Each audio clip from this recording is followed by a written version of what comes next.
ونصلي على رسوله الكريم اما بعد فاعوذ بالله من الشيطان الرجيم بسم الله الرحمن الرحيم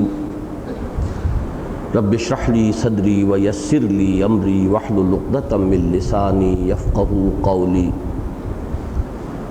اللهم ربنا الهمنا رشدنا واعذنا من شرور انفسنا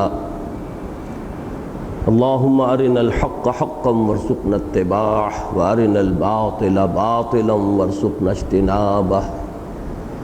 اللهم ارحمنا بالقرآن العظيم اللهم اجعله لنا اماما ونورا وهدى ورحمة اللهم ذكرنا منه ما نسينا وعلمنا منه ما جهلنا وارزقنا تلاوته آناء الليل وآناء النهار واجعله لنا حجة يا رب العالمین آمین۔ اس مرتبہ ہمارے اس درس کے سلسلے میں 2 ہفتے کا وقفہ واقع ہو گیا، تو گزشتہ سے پیوستہ درس میں، یا یوں کہیے گزشتہ سے پیوستہ ہفتے کے روز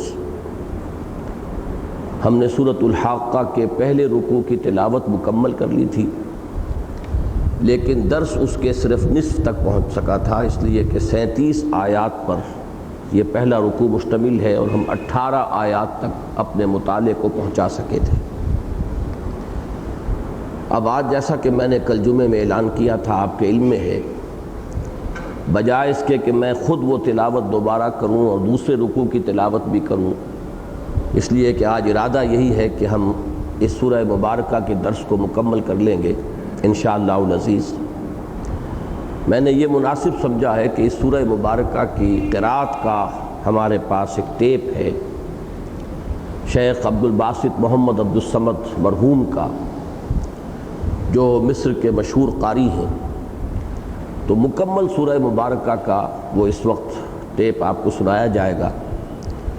اور اس میں میرے پیش نظر ایک مقصد ہے، اور وہ مقصد یہ ہے کہ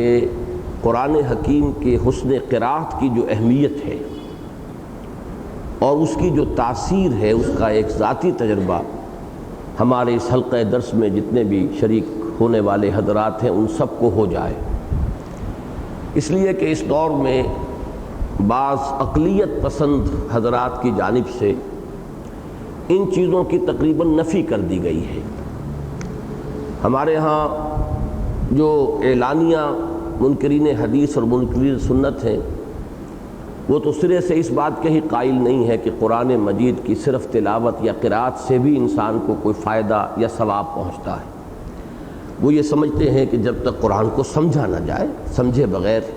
نہ اس کا کوئی ثواب ہے پڑھنے کا، اور نہ اس کا کوئی اثر ہے، نہ اس سے کوئی فائدہ انسان کو پہنچتا ہے۔ یہ انتہائی درجے میں تو غلام احمد پرویز اور ان کے ہمنوا لوگوں نے یہ بات پھیلائی ہے، لیکن اس سے ذرا کمتر درجے میں یہ بات ہمارے بہت سے ایسے حلقوں کے اندر بھی پھیل گئی ہے کہ جن کے ہاں اقلیت کو فوقیت حاصل ہے ان کے تمام فکر میں۔ تو میں یہ چاہتا ہوں کہ اس ضمن میں جو معتدل رویہ ہے وہ آپ حضرات کے سامنے رہے۔ قرآن حکیم کی اصل جو غرض و غایت ہے وہ تو یہی ہے کہ اسے سمجھا جائے، اس پر عمل کیا جائے۔ وہ تمام چیزیں کہ جو میں نے اپنے اس کتابچے میں درج کی ہیں، مسلمانوں پر قرآن مجید کے حقوق، کہ ہر مسلمان کے ذمے ہے قرآن پر ایمان، اس کی تعظیم جیسے کہ ایمان اور تعظیم کا حق ہے، پھر اس کی تلاوت اور اس کی قرأت جیسے کہ اس کی تلاوت اور قرأت کا حق ہے، پھر اس کا سمجھنا بطریق تذکر بطریق تدبر جیسے کہ اس کے سمجھنے کا حق ہے، پھر اس پر عمل کرنا، وہ اقامت کے درجے میں ہو، وہ حکم بالقرآن کے درجے میں ہو، یا اقامت قرآن کے درجے میں ہو، یہ بھی جیسا کہ اس کا حق ہے اس کو ادا کیا جائے۔ اور پانچواں اور آخری حق یہ کہ اس کو پہنچانا ہے، اس کی تبلیغ ہے، اس کی تبیین ہے، اس کا حق ادا کرنا ہے۔ تو یہ بات اپنی جگہ اصولاً بالکل صحیح ہے، لیکن قرآن مجید کی محض تلاوت بھی فائدے سے خالی نہیں ہے۔ جہاں تک اس کے ثواب کا تعلق ہے، وہ تو میں سمجھتا ہوں کہ جو شخص ذرا بھی ایمان رکھتا ہے محمد الرسول اللہ صلی اللہ علیہ وسلم پر اور آپ کے فرمودات پر یقین رکھتا ہے، تو وہ اس بات کو تسلیم کرے گا کہ محض تلاوت بھی موجب ثواب ہے، اس لیے کہ حضور نے جو بات بیان فرمائی کہ قرآن کے پڑھنے میں ہر حرف پر 10 نیکیوں کا اجر ہے، اور پھر آپ نے وضاحت یہ فرمائی کہ میں یہ نہیں کہتا کہ الف لام میم یہ ایک حرف ہے، بلکہ یہ 3 حروف ہیں، الف لام میم۔ اب یہ مثال ثابت کر رہی ہے کہ الف لام میم حروف مقطعات ہیں جن کے معنی کوئی نہیں جانتا، گویا کہ بغیر معنی کے سمجھے ہوئے بھی الف لام میم کے حروف کی جب تلاوت کی جاتی ہے تو 10 نیکیوں کا ثواب، 30 نیکیوں کا ثواب محمد رسول اللہ صلی اللہ علیہ وسلم کے اس قول مبارک کے مطابق انسان کو ملتا ہے۔ تو ہماری عقلیت اپنی جگہ پر ہے، اور ہمیں ظاہر بات ہے کہ محمد الرسول اللہ صلی اللہ علیہ وسلم کے فرمودات پر یقین رکھنا ہے، اور اسی پر در حقیقت سارے ہمارے ایمان کا دار و مدار ہے۔ باقی اس سے آگے بڑھ کر حضور کے ارشادات میں بڑی وضاحت کے ساتھ یہ بات آئی ہے کہ قرآن مجید کو اچھی سے اچھی آواز میں حسن صوت کے ساتھ، بلکہ لفظ غنا استعمال ہوا ہے، اس کو پڑھنے کی کوشش کی جائے۔ یہ بصیغہ امر بھی آیا ہے، زین القرآن باصواتکم، قرآن کو اپنی آوازوں سے مزین کرو۔ اگر اللہ نے کسی کو حسن صوت کی نعمت عطا فرمائی ہے، اچھی آواز دی ہے، تو قرآن کو اچھی سے اچھی آواز میں پڑھے۔ اب یہ زین القرآن باصواتکم یہ امر ہے، یہ ایک حکم ہے جو محمد الرسول اللہ صلی اللہ علیہ وسلم کی طرف سے آ رہا ہے۔ ایک مرتبہ اسی طرح تشویق کے انداز میں، ترغیب کے انداز میں، تحسین کے انداز میں آپ نے حضرت ابو موسیٰ اشعری سے فرمایا رضی اللہ تعالی عنہ، ایک رات کو آپ حضور صلی اللہ علیہ وسلم دورہ فرما رہے تھے مدینہ منورہ میں، مختلف گلیوں میں اپنے ساتھیوں کے احوال کا جائزہ لینے کے لیے۔ تو حضرت ابو موسیٰ اشعری نماز پڑھ رہے تھے اور اس میں قرآن پڑھ رہے تھے، قرات کر رہے تھے۔ تو حضور ان کے گھر کے باہر کھڑے ہو کر بہت دیر تک سنتے رہے، اور یہ حدیث سمجھ میں نہیں آ سکتی جب تک کہ یہ سامنے نہ ہو کہ وہاں گھر چھوٹے چھوٹے ہوتے تھے، ایک حجرہ۔ تو کوئی شخص اگر آواز سے تلاوت کر رہا ہے اپنے گھر میں، تو باہر گلی میں کھڑا ہوا ایک شخص جو ہے وہ اس کو بالکل صاف اس کی سماعت کر سکتا ہے، استماع کر سکتا ہے۔ تو کافی دیر تک حضور سنتے رہے۔ اب صبح جب فجر میں ملاقات ہوئی تو حضور نے تحسین آمیز انداز میں فرمایا، یا ابا موسیٰ انک قد اوتیت مزمارا من مزامیر آل داؤد، اے ابو موسیٰ آپ کو تو اللہ نے آل داؤد کے سازوں میں سے ایک ساز عطا فرمایا۔ حضرت داؤد جو ہے علیہ الصلاۃ والسلام، ان کے بارے میں خاص طور پر آتا ہے کہ حسن صوت اللہ نے انہیں عطا فرمایا تھا، اور وہ جب حمد کے ترانے الاپتے تھے، جنہیں آپ کہتے ہیں small hours of the morning, یعنی رات کے پچھلے پہر 3-4 وہ تہجد کا وقت جو ہے، تو قرآن مجید میں بیان کیا گیا ہے کہ اس کی تاثیر یہ ہوتی تھی کہ پہاڑ وجد میں آ جاتے تھے، پرندے بھی ان کے ساتھ شرکت کرتے تھے۔ تو یہ اللہ نے ایک تاثیر رکھی ہے آواز کے اندر، حسن صوت کی اپنی ایک تاثیر ہے۔ یہی حسن صوت کی تاثیر ہے جس نے دنیا میں موسیقی کی شکلیں اختیار کی ہیں۔ تو موسیقی کے اندر جو اثر ہے در حقیقت وہ اپنی جگہ پر کلیتاً غلط نہیں ہے، صرف یہ ہے کہ اس کا صحیح استعمال ہوگا وہ موسیقی جو اللہ تعالیٰ نے قرآن میں رکھ دی ہے۔ یہ ایک ملکوتی غنا ہے، صوتی آہنگ ہے، اس میں ایک ردم ہے، اس کے اندر الفاظ اور قوافی میں، خاص طور پر سورہ حاقہ میں میں نے نوٹ کرایا تھا کس طرح ان قوافی کے اندر جو ہے یکسانیت پیدا کی گئی ہے۔ بسا اوقات ہا جو ہے یہاں باقیہ، اب یہاں پر ہا جو آ رہی ہے وہ اضافی طور پر آ رہی ہے، لیکن اس لیے آ رہی ہے کہ اس کا صوتی آہنگ جو ہے وہ برقرار رہے۔ تو ردم ہے، صوتی آہنگ ہے، اس کے اپنے اندر ایک اپنی موسیقی ہے، ایک انٹرنسک میوزک ہے قرآن کا۔ تو یہ گویا کہ ہمارے لیے جو ہماری فطرت کی ایک پیاس ہے، اس فطرت کی پیاس کو صحیح طور پر پورا کرنے کے لیے حضور صلی اللہ علیہ وسلم نے ہمیں یہ رہنمائی فرمائی کہ اس قرآن مجید کے حسن صوت کے ذریعے سے تمہاری فطرت میں جو ایک موسیقی کے لیے ایک طلب ہے، اس کی تسکین اس کے ذریعے سے حاصل کرو، بجائے اس کے کہ تم کسی غلط راستے سے اپنی اس طلب کی اور اپنی اس پیاس کی تسکین کی کوشش کرو۔ تو میں نے آپ کو ایک تو قول آپ کا جو امر پر مشتمل ہے، پھر ایک تحسین کا انداز، اس پر پھر ایک اور ہے ترہیب اور زجر کا انداز۔ فرمایا من لم یتغن بالقرآن فلیس منا، جو شخص قرآن مجید کو اچھی سے اچھی آواز میں، غنائی انداز میں پڑھنے کی کوشش نہیں کرتا، وہ ہم میں سے نہیں ہے۔ اب یہ جو ہے اس کے اندر زجر کا پہلو ہے، اس کے اندر تو ترہیب کا انداز ہے۔ تو یہ تمام چیزیں اگر آپ سامنے رکھیں گے، اسی طریقے سے وہ حدیث جس پر میں نے اپنے اس کتابچے کا اختتام کیا ہے، حضرت عبیدہ ملیکی رضی اللہ تعالیٰ عنہ سے جو مروی ہے کہ حضور نے فرمایا کہ یا اہل القرآن لا تتوسدوا القرآن، اے قرآن والو، قرآن کو تکیہ نہ بنا لو، وَاتْلُوهُ حق تلاوتہ فی آناء اللیل والنہار، اس کی تلاوت کیا کرو جیسے کہ اس کی تلاوت کا حق ہے، رات کے اوقات میں بھی دن کے اوقات میں بھی۔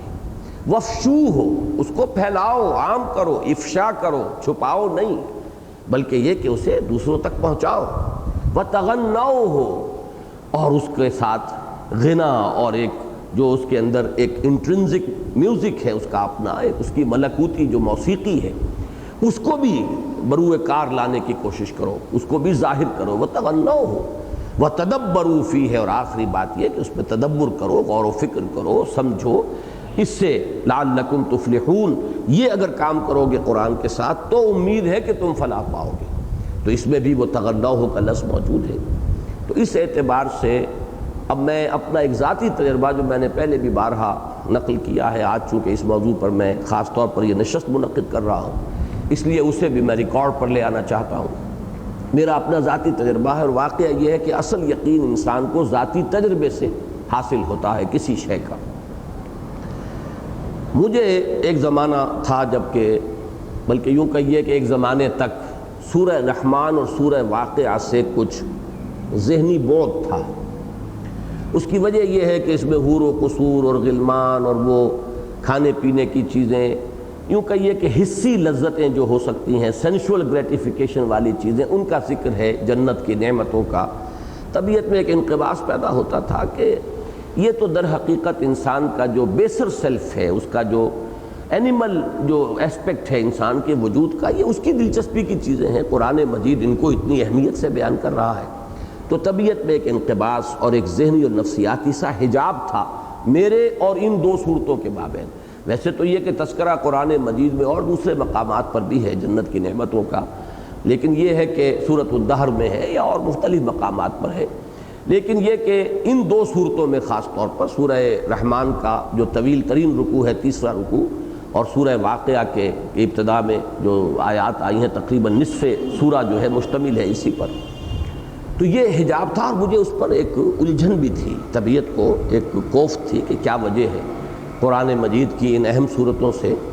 اس طرح کا ایک حجاب کا معاملہ جو ہے، محجوب ہونا، یہ کوئی اچھی علامت تو نہیں۔ تو میری یہ خوش قسمتی ہے،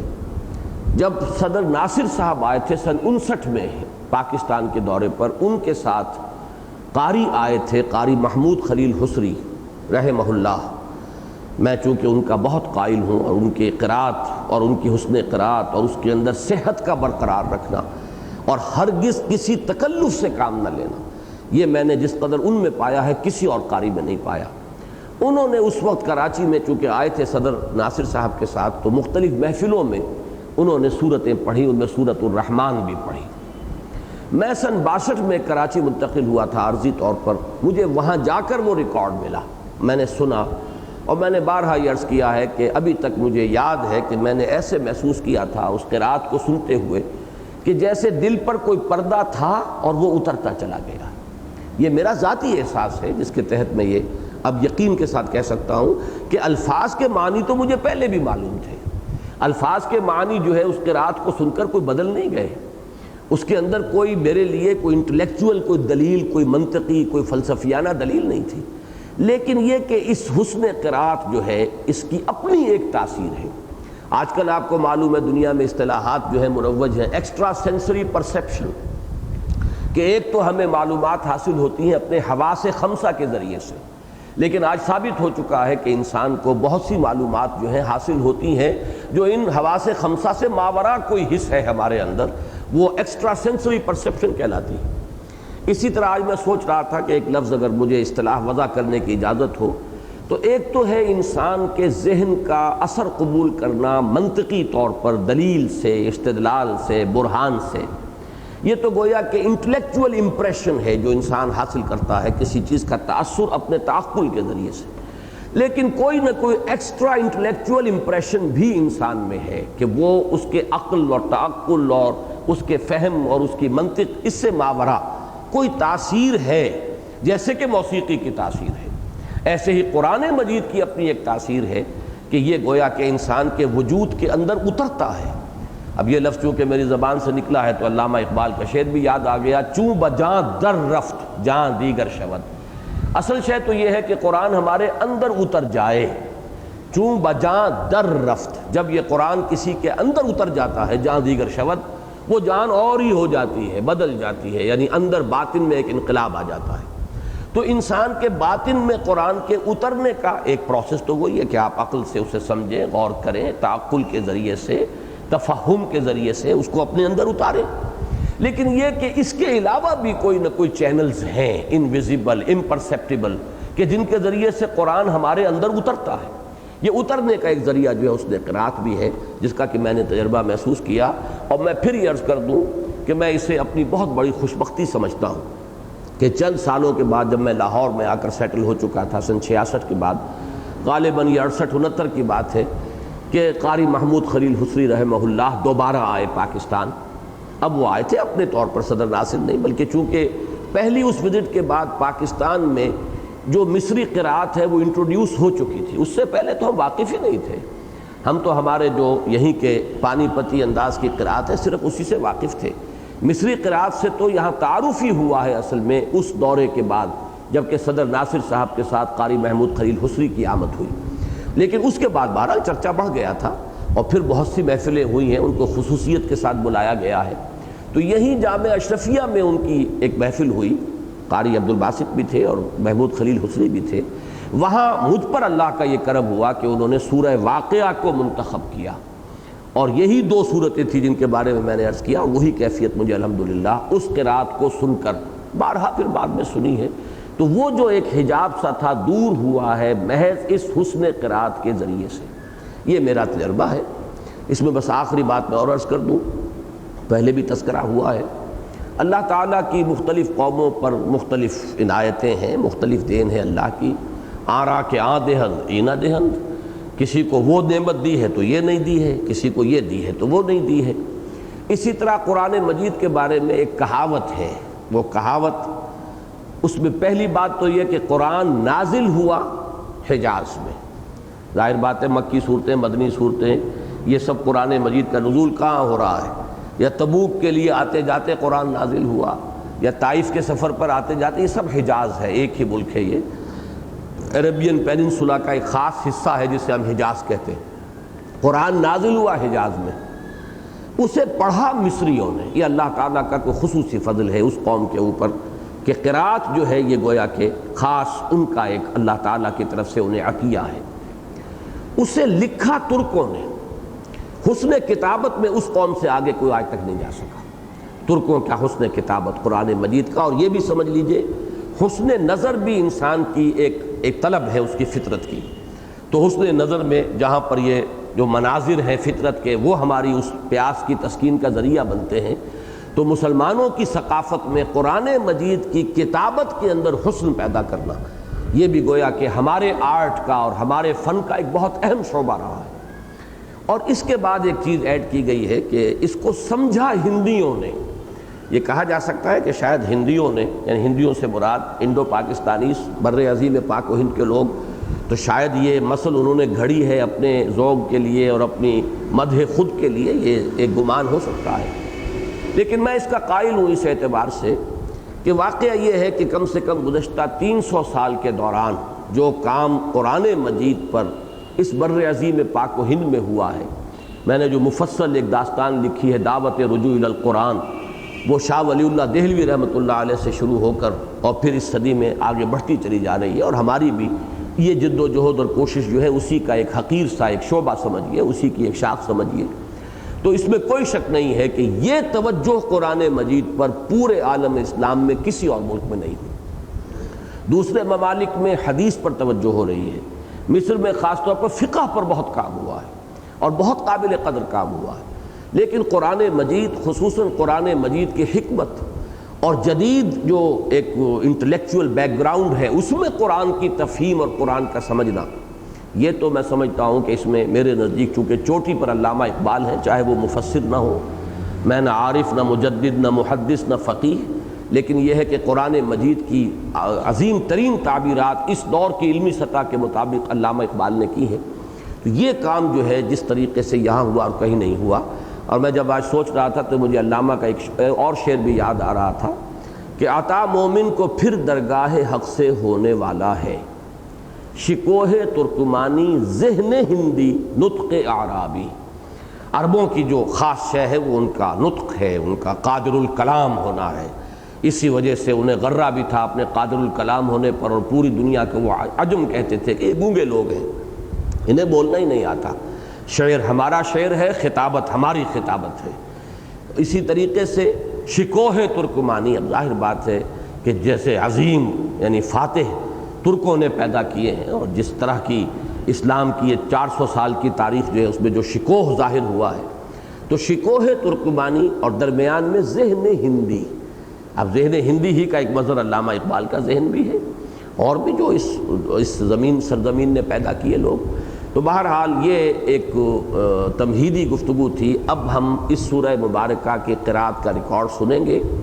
آپ کے سامنے یہ متن آتا چلا جائے گا، متن پر توجہ جمائیے اور دل کے کانوں سے اس قرأت کو سنیے۔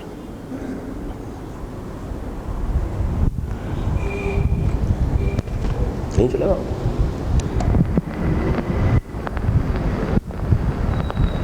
بسم اللہ الرحمن الرحیم۔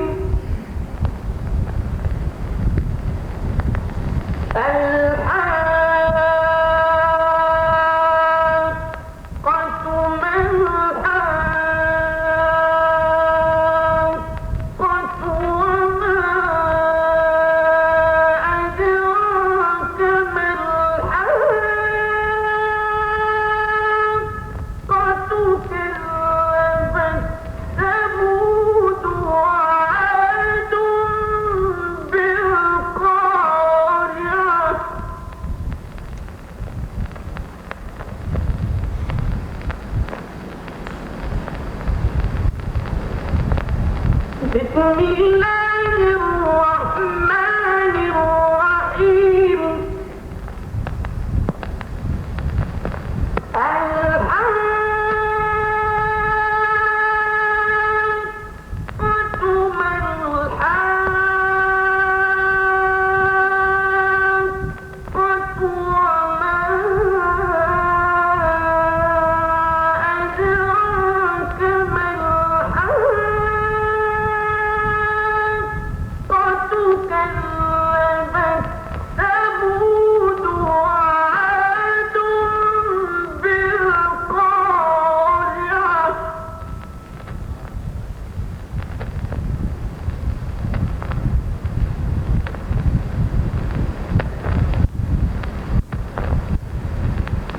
سخر عليهم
سبع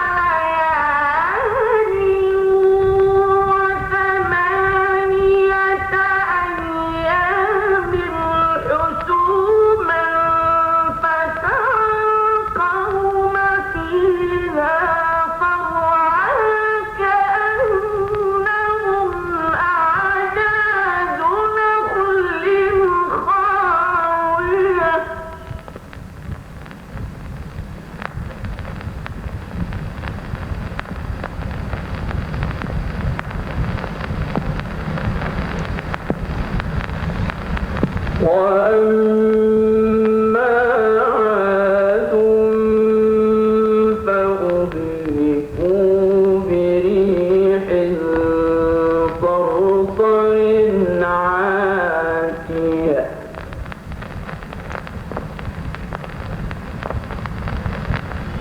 سخرنا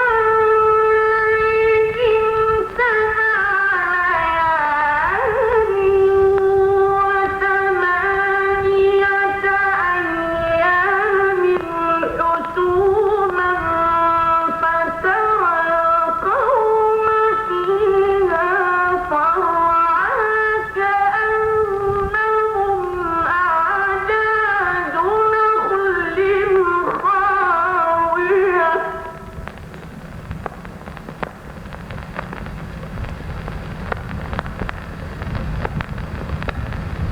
فهل ترى لهم من باقية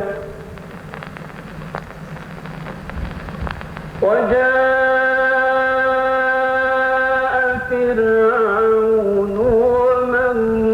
قبله والمؤتفكات بالخاطئة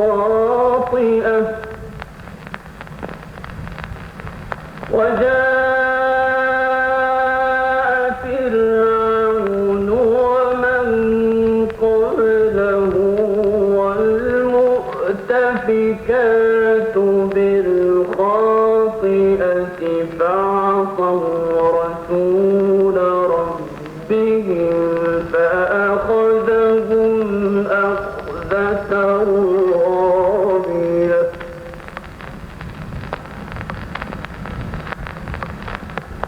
إنا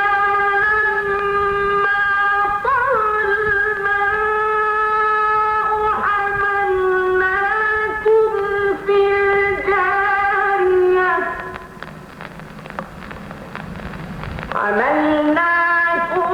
في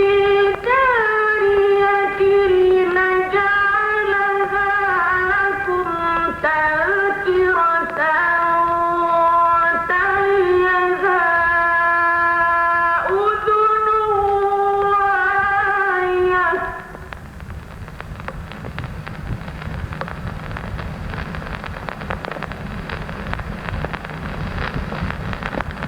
فإذا نفخ في الصور نفخة واحدة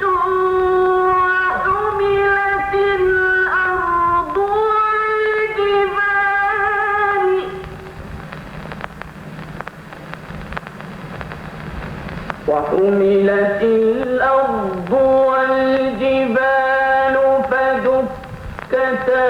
دكة واحدة فيومئذ وقعت الواقعة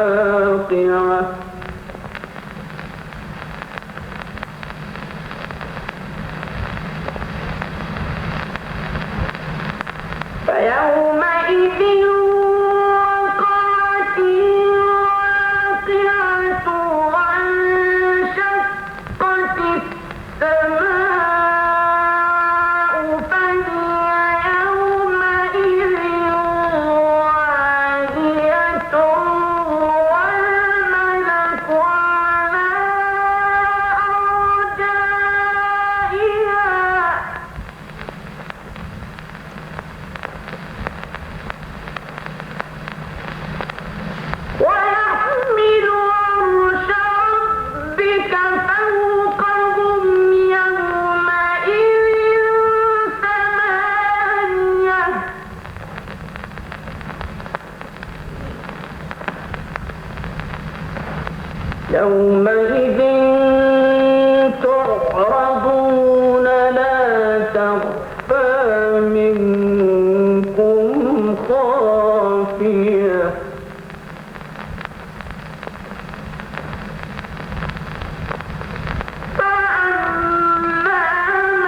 سابق حسابها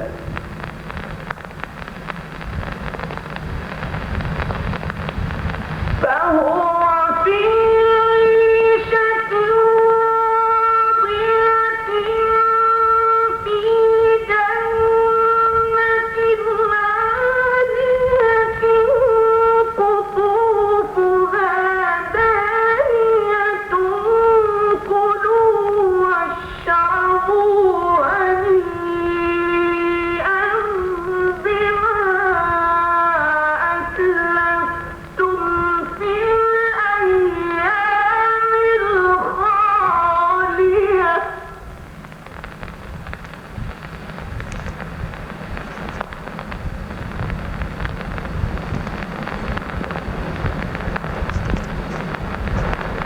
كلوا واشربوا هنيئا بما أسلفتم في الأيام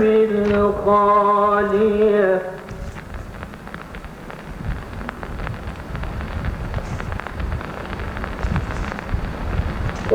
وأما من أوتي كتابه بشماله فيقول يا ليتني لم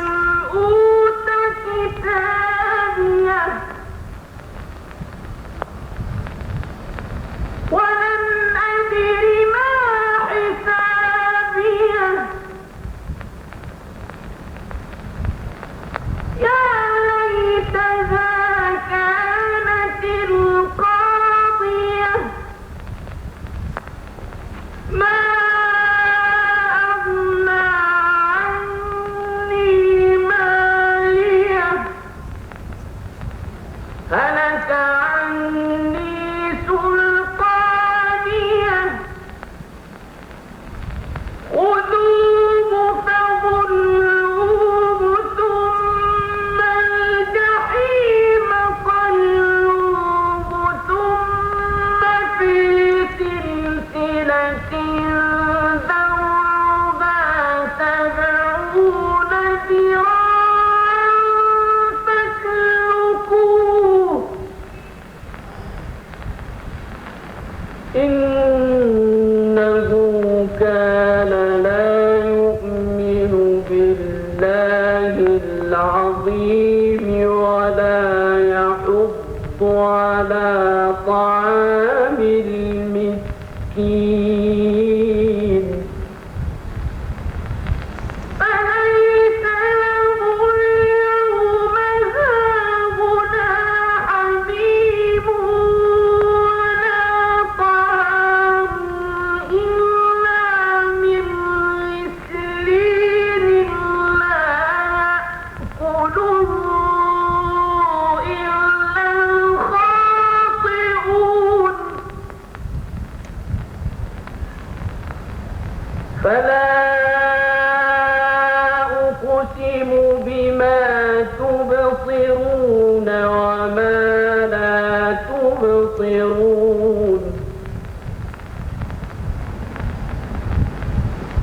إنه لقول رسول كريم وما هو بقول شاعر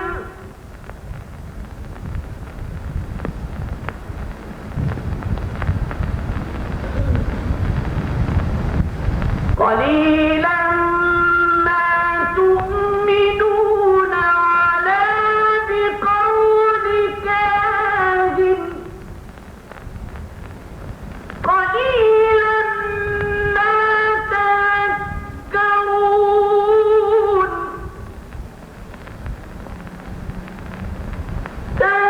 تنزيل من رب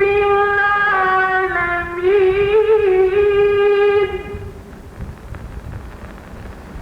ولو تقول علينا بعض الأقاويل لأخذنا منه باليمين ثم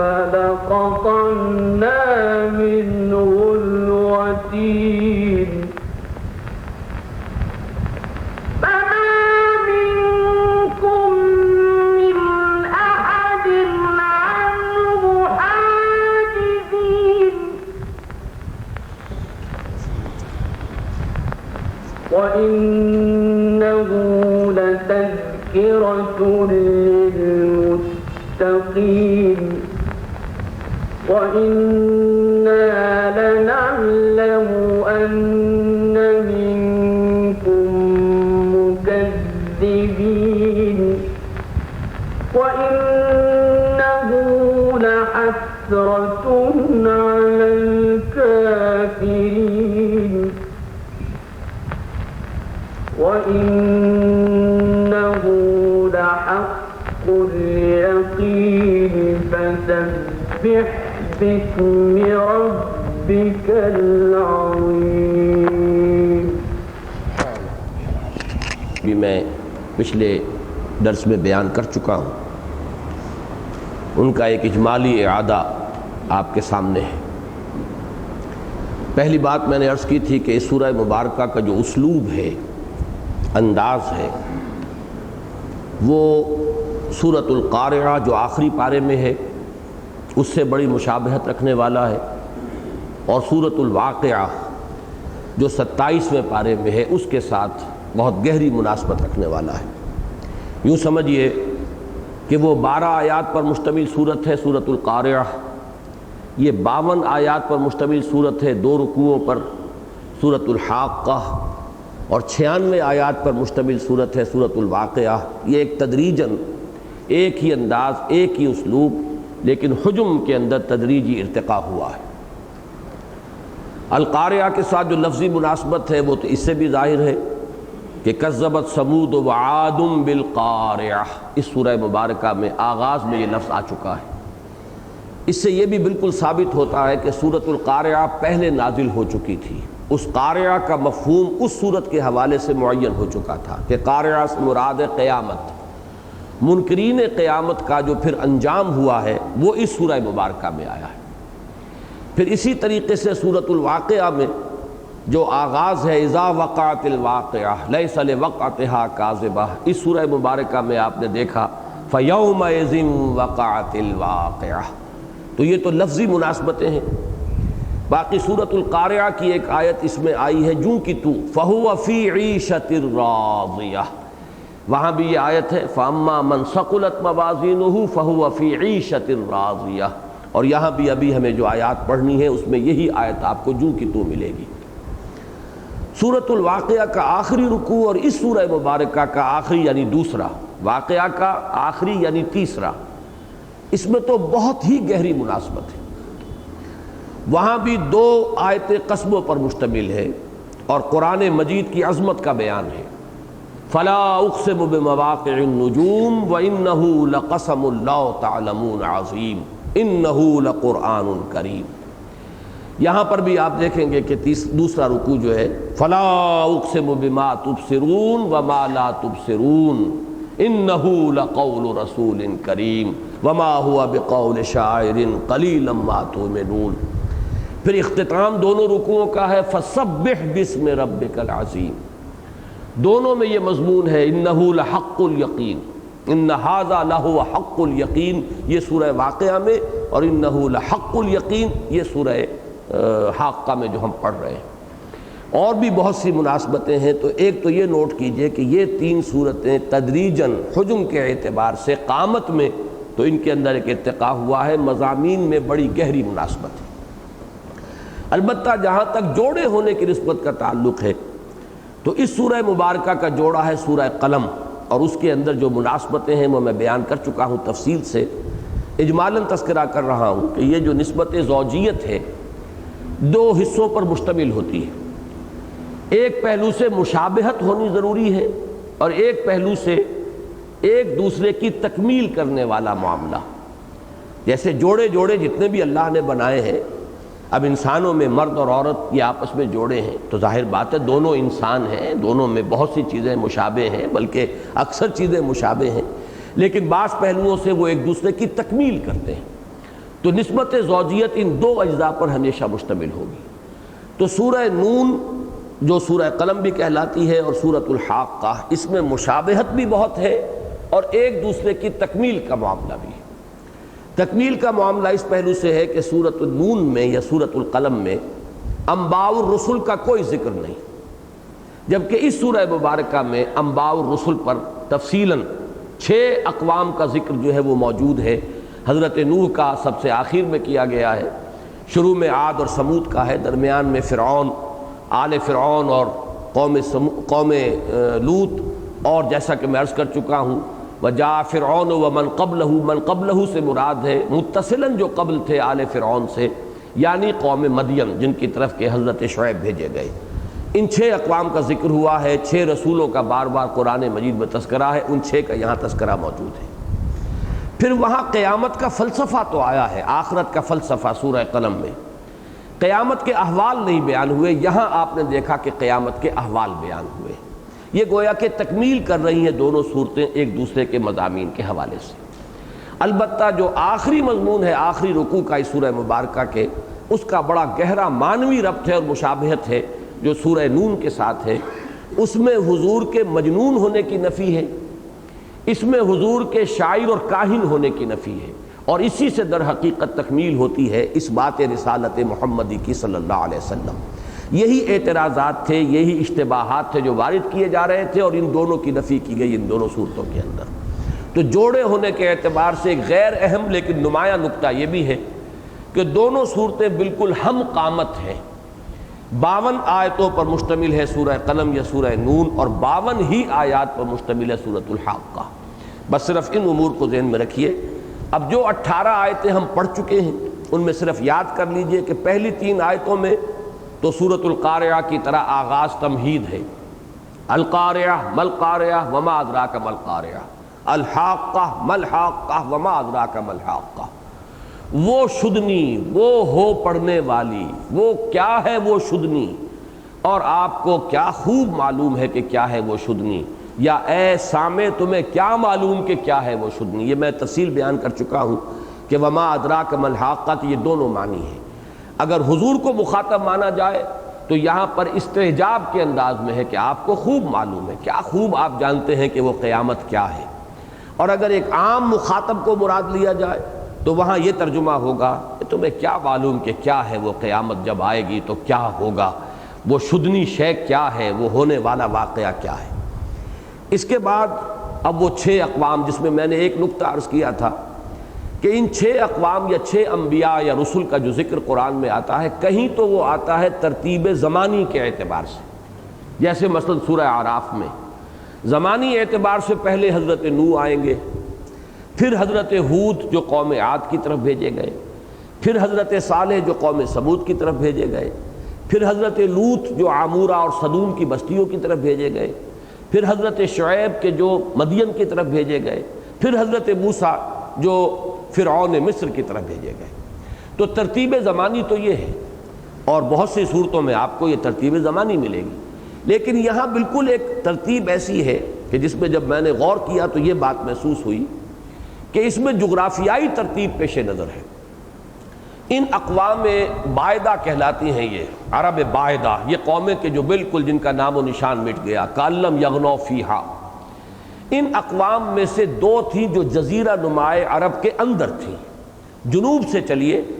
تو پہلے یہ مسکن تھا احقاف کا علاقہ جو قوم عاد کا تھا۔ ذرا شمال میں جائیے، شمال مغربی گوشے میں جزیرہ نمائے عرب کے اندر یہ قوم سمود کا مسکن تھا، اور یہاں حضرت صالح علیہ السلام بھیجے گئے۔ تو سب سے پہلے ان 2 کا ذکر کیا۔ اس کے بعد ذرا اوپر چلیے تو ایک سٹریٹ لائن جو ہے وہ ہاریزونٹل لائن اب آپ کھینچیے شرقاً غرباً، اس میں یہ ہے کہ 3 اقوام کا ذکر ہے۔ فرعون، اب مغرب سے شروع ہوں گے فرعون، اس کے بعد ومن قبلہ حضرت شعیب کی قوم، یعنی مصر سے آپ چل رہے ہیں تو مغرب سے مشرق کی طرف چلیں گے تو پہلے مصر میں قوم فرعون تھی جس کی طرف حضرت موسیٰ بھیجے گئے۔ ذرا سینائی پیننسولا کراس کر کے آ جائیے، خلیج عقبہ کا جو مشرقی کنارہ ساحل ہے وہاں آباد تھے مدین کی قوم۔ ذرا اس سے اور شرقاً چلے جائیے تو یہ جو ڈیڈ سی ہے، بحیرہ مردار، اس کے ساحل پر وہ بستیاں تھیں عامورہ اور صدوم کی، جس کی طرف حضرت لوط علیہ السلام بھیجے گئے۔ اب پھر شمال کی طرف پیش قدمی کیجئے تو یہ جو علاقہ ہے جو آج کل کا کردستان کہلاتا ہے، جہاں عراق اور ایران اور شام اور ترکی اور روس 5 ممالک مل جاتے ہیں، یہ علاقہ ہے جو مسکن تھا قوم نوح کا، تو یہ گویا کہ سب سے شمال میں. تو یہ ترتیب ہے جس کے تحت کہ ان 6 اقوام کا یہاں اس سورہ مبارکہ میں ذکر ہے. اس کے بعد احوال قیامت، اس کا نقشہ کھینچا گیا ہے. اب اس کے بعد جو ہے اب ہم جو شروع کر رہے ہیں وہ یہ کہ جو آیت ہم نے 18ویں پڑھی تھی، یومئذ تعرضون لا تخفی منکم خافیہ،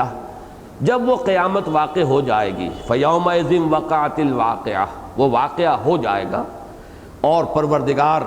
کے عرش کو اٹھائے ہوئے ہوں گے 8 فرشتے اور آسمان بھی پھٹ جائے گا اور وہ بالکل بھربھرا نظر آ رہا ہوگا کہ اس کی کوئی حیثیت نہیں، جو اس وقت بہت مضبوط نظر آ رہا ہے، اور فرشتے بھی کناروں پر ہوں گے. پھر تمہاری پیشی ہوگی. یومئذ تعرضون، عرض کرنا ہے، پیش کرنا. عرضی ہم کہتے ہیں جب کسی کے سامنے کوئی ہم اپنی درخواست پیش کرتے ہیں تو وہ عرضی ہے. تو تم پیش کیے جاؤ گے، تمہاری پیشی ہوگی عدالت خداوندی میں. یومئذ تعرضون لا تخفی منکم خافیہ، اور تمہاری کوئی شے بھی مخفی نہیں رہے گی. تمہارا کوئی عمل، تمہارا کوئی ارادہ، تمہاری کوئی نیت، تمہارے عزائم، تمہاری امنگیں جو دل کی دل ہی میں رہ گئیں، حسرتیں جو دل کی دل میں رہ گئیں، کوئی اور واقف ہو نہ ہو، تم خود بھی شعوری طور پر ان کو جانتے ہو یا نہ جانتے ہو، ہر شے سامنے آ جائے گی، واضح ہو جائے گی. لا تخفی منکم خافیہ، جیسے کہ قرآن مجید میں بارہا آیا ہے، فمن یعمل مثقال ذرۃ خیرا یرہ ومن یعمل مثقال ذرۃ شرا یرہ. ذرے کے ہم وزن نیکی کمائی ہوگی تو دیکھ لو گے، اور ذرے کے ہم وزن اگر کوئی بدی کمائی ہوگی تو وہ بھی سامنے آ جائے گی. یا جیسے سورہ کہف میں نقشہ کھینچا گیا ہے کہ لوگ گھبرا جائیں گے، حیران ہو جائیں گے جب وہ کتاب لا کر رکھ دی جائے گی، ووضع الکتاب، اعمال نامہ، تو لوگ کہیں گے ما لہذا الکتاب لا یغادر صغیرۃ ولا کبیرۃ الا احصاها. یہ کیسا اعمال نامہ ہے، اس نے چھوٹی سی چھوٹی چیز کو بھی، مائنیوٹس ڈیٹیلز کو بھی اومٹ نہیں کیا ہے، سب کو اللہ اپنے محفوظ رکھا ہوا ہے. جو آج ہمارے لیے بہت آسان ہے. واقعہ یہ ہے کہ قرآن مجید میں جو غیب کی یہ خبریں دی گئی ہیں، آپ کو اپنی یہ خوش بختی سمجھنی چاہیے کہ آپ اس دور میں پیدا ہوئے ہیں جبکہ ان چیزوں کا ماننا بہت آسان ہو گیا ہے. آج سے 200 400 500 برس پہلے بالکل جس کو ایبسلیوٹ ایمان بالغیب کہتے ہیں کہ چونکہ اللہ نے کہا ہے، رسول نے پہنچایا ہے، ہم مانتے ہیں، اس کے سوا کوئی چارہ نہیں تھا. کہ کیسے محفوظ ہو جائیں گے اعمال، کیسے ایک ایک حرف جو ہے وہ کہیں محفوظ ہو جائے گا. آج ہم دیکھ رہے ہیں اپنے سامنے، آپ کے سامنے ٹیپ ریکارڈ ہے. عبد الباسط کا انتقال ہو چکا ہے، اس کا ریکارڈ موجود ہے. اس کی آواز کا کون سا زیر و بم ہے کہ جو گم ہوا ہے، وہ زیر و بم بھی محفوظ ہے. ایک ایک اس کی صوتی آہنگ کی جو بھی اس کے اندر اس کی جو بھی اس کا کمال فن کہیے، اس کی ریاضت اور جو ریاض اس نے کیا ہے، اس کے جو مظاہر ہیں سب سامنے ہیں. تو آواز ریکارڈ ہو رہی ہے، تصاویر ریکارڈ ہو رہی ہیں. یہاں بیٹھے آپ امریکہ کے منظر دیکھ رہے ہیں. معلوم ایسا ہوتا ہے کہ آج تو ہم یہ کہہ سکتے ہیں کہ وہ کتاب جس کا نقشہ کھینچا گیا ہے سورہ کہف میں، وہ کوئی بہت ہی ہیوج، کوئی بہت جوائنٹ کمپیوٹر ہے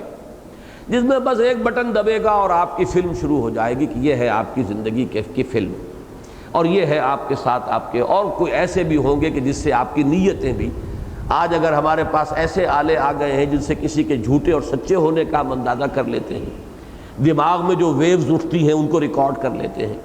تو دل کے اندر چھپی ہوئی امنگیں اور ارادے اور نیتیں جو ہیں، کیا جب کہ یہ جیسے جیسے اور آگے بڑھے ہماری یہ ٹیکنالوجی، تو ان چیزوں کو بھی اس دنیا کے اندر بھی ہم دیکھ لیں کہ کوئی نہ کوئی نقشہ جو ہے اس کا موجود ہے.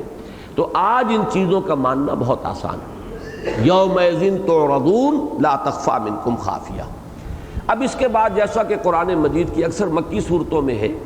یہ 2 انجام جن سے انسانوں کو دوچار ہونا ہے اس کی شرح ہے.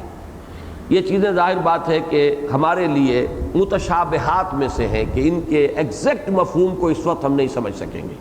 یہ تو وہ نقشہ ہے جو اس وقت سامنے آئے گا تو معلوم ہوگا کہ ٹھیک ٹھیک مصداق ہے ان الفاظ کا کہ جو قرآن مجید میں آئے تھے. لہذا اس میں کسی زیادہ تفصیل میں جانے کی ضرورت نہیں ہے. یہ وہ چیزیں ہیں کہ جنہیں ہم مانتے ہیں، کل من عند ربنا، یہ ہمارے رب کی طرف سے ہے اور ہم اس پر ایمان رکھتے ہیں. فاما من اوتی کتابہ بیمینہ، تو وہ شخص کہ جس کو دیا جائے گا اس کا اعمال نامہ اس کے داہنے ہاتھ میں، فیقول ہاؤم اقرؤوا کتابیہ، تو وہ کہے گا آؤ آؤ دیکھو پڑھو میرا اعمال نامہ. جیسے خوش ہوتا ہے انسان اپنی کامیابی پر کہ یہ میرا اعمال نامہ ہے جو مجھے دیا گیا ہے، آؤ پڑھو دیکھو۔ یہ ہا کا لفظ جو یہاں پہ حرف آتا ہے، یہ آتا ہے ایک آواز ہے یہ جس میں فوری کسی شے کا ہونا، یہ لے لو، یہ ہے، یہ در حقیقت ہا کا جو حرف ہے یہ مفہوم رکھتا ہے۔ جیسے ہاذا اصل میں لفظ ذا ہے اس کے اندر، من ذا الذی یشفع عنده الا باذنہ، تو مکمل جو ہے وہ لفظ وہ تو ذا ہے، ہاذا یہ بالکل سامنے جو ہے، تو ہاذا جو ہے وہ گویا کہ مرکب ہو گیا اس سے۔ اسی طرح ہا ہونا حمیم ابھی آگے چل کر آئے گا، یہاں اب اس کے لیے کوئی اس کا دوست نہیں ہے، کوئی اس کا خیر خواہ نہیں ہے۔ تو ہا اقرؤ، اقرؤ ہے اصل میں تو پڑھو، آؤ پڑھو، لیکن یہ بھی صوتی آہنگ کی ایک مثال آپ کے سامنے رکھ رہا ہوں کہ یہ کا جو اضافہ یہاں کیا گیا ہے یہ در حقیقت اسی صوتی آہنگ میں جو خلا رہ جاتا ہے، ہا اقرؤ کتابیہ، یہ کوئی صوتی آہنگ نہیں بنے گا، ہا اقرؤ کتابیہ۔ تو یہ وہی جو میں نے آج خاص طور پر آپ کے سامنے رکھا ہے کہ قرآن مجید میں صوتی آہنگ کا بہت لحاظ ہے، اور اس سے خود اس کی اپنی ایک ملکوتی موسیقی، ایک ملکوتی غنا ہے جو وجود میں آیا ہے، اور جو لوگ اس سے محروم ہیں در حقیقت وہ بہت بڑی نعمت سے محروم ہیں۔ اس کو تو باقاعدہ کلٹیویٹ کیجئے، اس کا ایک ذوق پیدا کیجئے، اور اس سے آپ خود محسوس کریں گے کہ آپ کو کچھ حاصل ہو رہا ہے، چاہے عقلی طور پر، منطقی طور پر آپ نہ کہہ سکیں کہ کیا حاصل ہو رہا ہے، لیکن بہت کچھ حاصل ہو رہا ہے۔ مجھے نظم یاد آئی ہے ڈیفوڈلز، یہ ہمارے میٹرک کے کورس میں پہلی نظم تھی۔ شاعر نے نقشہ یہ کھینچا ہے کہ ایک روز میں ایسے ہی سیر کرتا ہوا نکل گیا تو اچانک ایک پہاڑی پر میں چڑھا تو سامنے جو میں نے دیکھا وادی میں پھول تھے، تختے کے تختے پھولوں کے، ڈیفوڈلز پھول تھے، اور وہ ہوا میں لہلا رہے تھے۔ میں کھڑا رہا، I gazed and gazed but little thought، میں دیکھتا رہا، مجھے یہ خیال نہیں آیا what wealth the scene to me had brought، کہ اس دیکھنے سے، اس منظر سے مجھے کتنی بڑی دولت نصیب ہوئی ہے۔ آدمی نہیں سمجھ سکتا کوئی دولت نصیب ہوئی ہے، نہ کوئی پاؤنڈ ملے، نہ کوئی ڈالر ملے، کچھ بھی نہیں ملا، لیکن یہ کہ اس سے جو مجھے نعمت میسر آئی اس وقت مجھے احساس نہیں ہوا، بعد میں مجھے احساس ہوتا ہے۔ For oft when on my couch I lie, in vacant or in pensive mood, they flash upon that inward eye, which is the bliss of solitude, and then my heart with pleasure fills and dances with the daffodils۔ کبھی ایسا ہوتا ہے میں کسی، یوں سمجھیے کہ mood of ہوتا ہے، آدمی پڑا ہوا ہے، طبیعت جو ہے وہ حاضر نہیں ہے، کہ اچانک میں اس کیفیت میں ہوتا ہوں تنہائی میں، تو اچانک وہ منظر میری نگاہوں کے سامنے آتا ہے، اور تب مجھے محسوس ہوتا ہے کہ پھر میرے اوپر انشراح اور انبساط کی کیفیت طاری ہو جاتی ہے،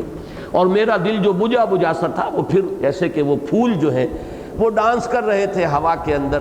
رقص کر رہے تھے، اسی طرح میرا دل بھی رقص کرتا ہے۔ تو یہ بہت سی چیزیں ہیں جو انسان کو حاصل ہوتی ہیں کہ جن کے لیے کوئی منطقی اور کوئی مادی توجیہ اس کی نہیں ہے۔ اسی طریقے سے قرآن کی قرأت جو حسن صوت کے ساتھ ہو، اس میں تکلف اور تصنع صحیح نہیں ہے۔ تکلف اور تصنع بہت سے قراء کے ہاں ہے، لیکن اسی لیے میں سب سے زیادہ پسند کرتا ہوں قاری محمود خلیل حصری رحمہ اللہ کو۔ وہ چونکہ متشرع بھی تھے، داڑھی بھی انہوں نے رکھی ہوئی تھی۔ شیخ محمد عبدالباسط محمد عبدالصمد جو ہیں وہ غالباً اس دنیا سے بغیر داڑھی کے گئے ہیں، تو میں ان کے نام کے ساتھ رحمہ اللہ کا لفظ استعمال کر رہا ہوں۔ باقی یہ مرحوم ہمارے یہ بھی ممدوح ہیں، بڑا احسان ہے ان کا جو بھی انہوں نے چھوڑا ہے ورثہ قرأت قرآن مجید کا، اور ایک ذوق جو پیدا کیا ہے۔ لیکن قاری محمود خلیل حصری رحمہ اللہ، ان کا معاملہ یہ ہے کہ ہمارے سب سے بڑے قاری فتح محمد صاحب رحمہ اللہ، ان کا بھی انتقال ہو چکا ہے، فن قرأت کے ہندوستان پاکستان میں اس دور میں سب سے بڑے ماہر۔ انہوں نے یہ سند دی تھی کہ میں نے محمود خلیل حصری کی قرأت میں کہیں بھی کوئی فنی غلطی جو ہے وہ نہیں پائی، کہیں تصنع نہیں کرتے، کہیں اصول سے تجاوز نہیں کرتے، بالکل صحیح اور بغیر تصنع اور کسی تکلف کے وہ جو قرآن مجید کی اپنی ایک وہ داخلی اس کے اندر جو غنا ہے اس کو وہ بروئے کار لاتے ہیں۔ بہرحال یہ ایک علیحدہ بحث ہو گئی۔ ہا اقرؤ کتابیہ، کہ یہ ہا اقرؤ یہ تین الفاظ سے یوں سمجھیے کہ مرکب ہے۔ ہا علیحدہ ہے، یہ تو فوراً کے لو، اور اقرؤ یہ فعل امر ہے، پڑھو۔ جو درمیان میں لایا گیا یہ صرف صوتی خلا کو پر کرنے کے لیے۔ ہا اقرؤ کتابیہ انی ظننت انی ملاق حسابیہ، یہ بہت اہم آیت ہے۔ اور اس کا تعلق ہے فلسفہ آخرت سے۔ مجھے یہ گمان تھا کہ میری ملاقات ہو کر رہے گی اپنے حساب سے، یعنی حساب مل کر رہے گا۔ یہاں لفظ ظن آیا ہے، حالانکہ ہماری منطق یہ چاہے گی کہ یہاں پر تو لفظ یقین آنا چاہیے۔ جو وہاں کامیاب ہونے والے ہیں وہ تو صاحب ایمان و یقین ہوں گے، جبکہ لفظ یہاں ظن آ رہا ہے۔ تو اس میں ایک تو اس بات کو سمجھ لیجئے کہ عربی زبان میں ظن جو ہے وہ گمان سے یقین تک جتنے بھی مدارج و مراحل ہیں ان سب پر حاوی ہے، سب کی تعبیر کے لیے لفظ ظن آتا ہے۔ لیکن یہاں خصوصی اشارہ ہو رہا ہے، اگر آپ حضرات کو یاد ہو سورہ جاسیہ جب ہم پڑھ رہے تھے تو ایک آیت مبارکہ جو ہے آیت نمبر 32 اس کی، ان نظن الا ظنا وما نحن بمستيقنين، منکرین آخرت کا یہ قول نقل ہوا تھا کہ ہمیں کچھ گمان سا تو ہوتا ہے کہ جو بات آپ لوگ کہہ رہے ہیں وہ صحیح ہے، جزا و سزا ہونی چاہیے، بدلہ ملنا چاہیے، گندم از گندم بے رویت، جو سے جو گندم سے گندم اگنی چاہیے، جو سے جو نیکی کا اچھا بدلہ ملنا چاہیے، برائی کی سزا ملنی، بات تو سمجھ میں آتی ہے، لیکن ہمیں یقین حاصل نہیں، دل نہیں ٹھکتا۔ اور یہ لفظ جو ہے وہاں تو وہ منکرین قیامت کا قول نقل ہوا ہے، اور اگر ہم اپنے ساتھ کوئی زیادہ نرمی نہ برتیں اور اپنے گریبانوں میں جھانکیں تو مجھے یقین ہے کہ ہم میں سے اکثر کی کیفیت اس سے آگے نہیں ہے، کہ گمان تو ہوتا ہے کہ ہاں ہوگی، آخرت ہوگی، قرآن میں بھی لکھا ہے، حضور نے فرمایا، لیکن وما نحن بمستيقنين، یقین حاصل ہو جانا یہ تو شے دیگر ہے۔ یہ ہو جائے تو اس کا تو نتیجہ یہی نکلے گا کہ کن فی الدنیا کانک غریب و عابر سبیل، یہ اس کا منطقی نتیجہ ہے۔ پھر دنیا میں جی نہیں لگے گا، انسان ایسے گزر جائے گا کہ بازار سے گزرا ہوں خریدار نہیں ہوں، دلچسپی نہیں ہوگی، وہ اس کو اپنے لیے سمجھے گا کہ یہ میرے لیے اپنے دوست سے ہجر کا ایک معاملہ ہے، اللہ میرا ولی ہے اور اس دنیا میں ہوں تو ایک ہجر کا پردہ ہے جو میرے اور اس کے درمیان حائل ہے۔ اس سے بھی آگے بڑھ کر دنیا سجن المومن و جنت الکافر، وہ تو اسے اپنے لیے قید خانہ سمجھے گا اگر یقین پیدا ہو جائے۔ جیسے حضور کی ایک حدیث یاد آئی کہ جو کچھ میں جانتا ہوں اگر تم اس کا عشر عشیر بھی جان لو تو کبھی تمہارے ہونٹوں پر مسکراہٹ تک نہ آئے۔ وہ حقائق جو ہے آخرت کے جو میرے سامنے ہیں، اگر میں جو کچھ جانتا ہوں اگر کہیں تمہارے علم میں اس کا کوئی اس حصہ بھی آ جائے تو پھر یہ کہ کبھی مسکرا نہ سکو گے۔ فَلْيَبْكُوا كَثِيرًا وَلْيَضْحَكُوا قَلِيلًا، ان کو تو چاہیے فَلْيَضْحَكُوا قَلِيلًا وَلْيَبْكُوا كَثِيرًا، چاہیے کہ ہنسیں کم روئیں زیادہ، اس لیے کہ جو شدید حالات آنے والے ہیں، جو مراحل آنے والے، اگر ان پر یقین ہو جائے تو مسکراہٹ کہاں سے آ جائے گی چہرے پر۔ تو اسی طریقے سے یوں سمجھیے کہ وہ یقین اگر پیدا ہو جائے تو یوں سمجھیے کہ انقلاب آ جائے زندگیوں میں۔ لیکن یہاں ایک نقطہ ہے اور بہت عمدگی سے اسے تعبیر کیا ہے مولانا امین احسن اصلاحی صاحب نے، جو حضرات میں دلچسپی رکھتے ہوں وہ حصہ ضرور پڑھ لیں، کہ واقعہ یہی ہے کہ جو غیبی امور ہیں ان پر ایمان کا آغاز ظن ہی سے ہوتا ہے۔ وہ یقین کہ جو ہمیں اپنے بچشم سر کوئی شے دیکھ کر حاصل ہوتا ہے وہ یقین تو آخرت پر نہیں ہوتا، کم سے کم ابتدا میں۔ فرشتے کے وجود پر وہ یقین تو نہیں ہوگا، جیسے ہم درخت کو دیکھ رہے ہیں کہ ہاں یہ ہے، ویسے ہم فرشتے کے بارے میں اس یقین کے ساتھ تو ہم نہیں کہہ سکتے کہ فرشتہ ہے۔ تو امور ایمان بالغیب کے اندر جو نقطۂ آغاز ہے وہ ظن غالب ہے، البتہ ظن میں فرق ہے۔ اب آخرت کے بارے میں سوچنے کی بات یہ کہ اگر ظن کے درجے میں بھی بات ہے تو اس سے بھی آپ کے عمل پر اثر مترتب ہونا چاہیے، اس لیے کہ دو ہی شکلیں ہیں، یا آخرت ہے یا نہیں ہے۔ اگر آخرت ہے تو جنہوں نے اس کا لحاظ نہیں رکھا وہ مارے گئے، ہلاک ہو گئے، نیکی اور بدی میں فرق نہیں کیا، حلال اور حرام میں فرق نہیں کیا، لہذا آخرت اگر ہے تو وہ مارے گئے، ہلاک ہو جائیں گے۔ لیکن یہ کہ اگر آخرت نہیں ہے، فرض کیجئے بالفرض، تب بھی جن لوگوں نے آخرت پر ایمان رکھتے ہوئے نیک اعمال کیے وہ گھاٹے میں تو نہیں رہے، کہاں گھاٹا رہا،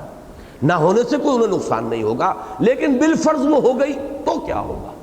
اذا وقعت الواقعہ، اگر وہ واقعہ رونما ہو ہی گیا، الحاقہ ملحاقہ وما ادراک ملحاقہ، وہ حقیقت اور شدنی جو ہے وہ سامنے آن کھڑی ہوئی تو کیا ہوگا؟ یہ ہے در حقیقت وہ بات کہ جہاں سے انسان کے عمل میں تبدیلی آنی شروع ہو جانی چاہیے۔ پھر یہ عمل ہے جو یقین میں اضافہ کرتا چلا جاتا ہے، پھر انسان کے اندر سے اس کے اور جو باطن کے اندر مضمر جو شہادتیں ہیں وہ اور اجاگر ہوتی ہیں۔ اسی لیے قرآن مجید میں آتا زادتہم ایمانا، ان کے ایمان میں اور اضافہ ہوتا چلا گیا، یہاں تک کہ واقعہ یہ ہے کہ یقین کا وہ درجہ بھی پھر پیدا ہو جاتا ہے جس کو کہ حدیث جبرائیل میں جو احسان کے ضمن میں آیا کأنک تراہ فإن لم تکن تراہ فإنہ یراک، ایسے ہو جاتا ہے کہ جیسے انسان اللہ کو دیکھ رہا ہو۔ اور صحابہ کرام سے یہ بات مروی ہے، حضور فجر کی نماز کے بعد لوگوں سے کچھ گفتگو فرمایا کرتے تھے کہ کیسا کسی نے خواب دیکھا ہو، وہ خواب بیان کرتا تھا۔ ایک صحابی سے آپ نے پوچھا کیف اصبحت، کیسی صبح ہوئی؟ اب یہ ایک عام سوال بھی ہو سکتا تھا کہ مزاج پرسی جیسے ہوتی کیسا حال ہے، ان کا جواب جو تھا غیر معمولی تھا، اصبحت مومنا حقا یا رسول اللہ، اے اللہ کے رسول میری صبح تو بڑی سچے ایمان کے ساتھ ہوئی۔ تو اب یہ معاملہ ذرا غیر معمولی تھا، تو حضور نے پوچھا لکل شیء صفت فما صفت ایمانک، ہر شے کی کوئی صفت ہوتی ہے جس سے اس کو پہچانتا ہے آدمی، تو تم جو کہہ رہے ہو کہ مومنا حقا، جو یہ کیفیت تمہیں نصیب ہوئی ہے صبح، آج صبح اس کیفیت میں تم نے کی ہے، تو اس کی کوئی صفت بیان کرو۔ تو انہوں نے عرض کیا کانی انظر الی الجنہ کانی انظر الی النار، حضور میرے یقین کی کیفیت یہ ہے کہ میں تو گویا کہ اپنی آنکھوں سے جنت کو دیکھ رہا ہوں اور اپنی آنکھوں سے جہنم کو دیکھ رہا ہوں، یعنی جیسے کسی شے کو بچشم سر دیکھ کر انسان کو یقین ہوتا ہے وہ یقین ہے مجھے۔ تو یہ چیز ناقابل حصول نہیں ہے، لیکن یہ کہ اس میں جہاں تک غیبی امور کا تعلق ہے جتنی بھی رمق انسان کو میسر آ گئی اسے غنیمت سمجھے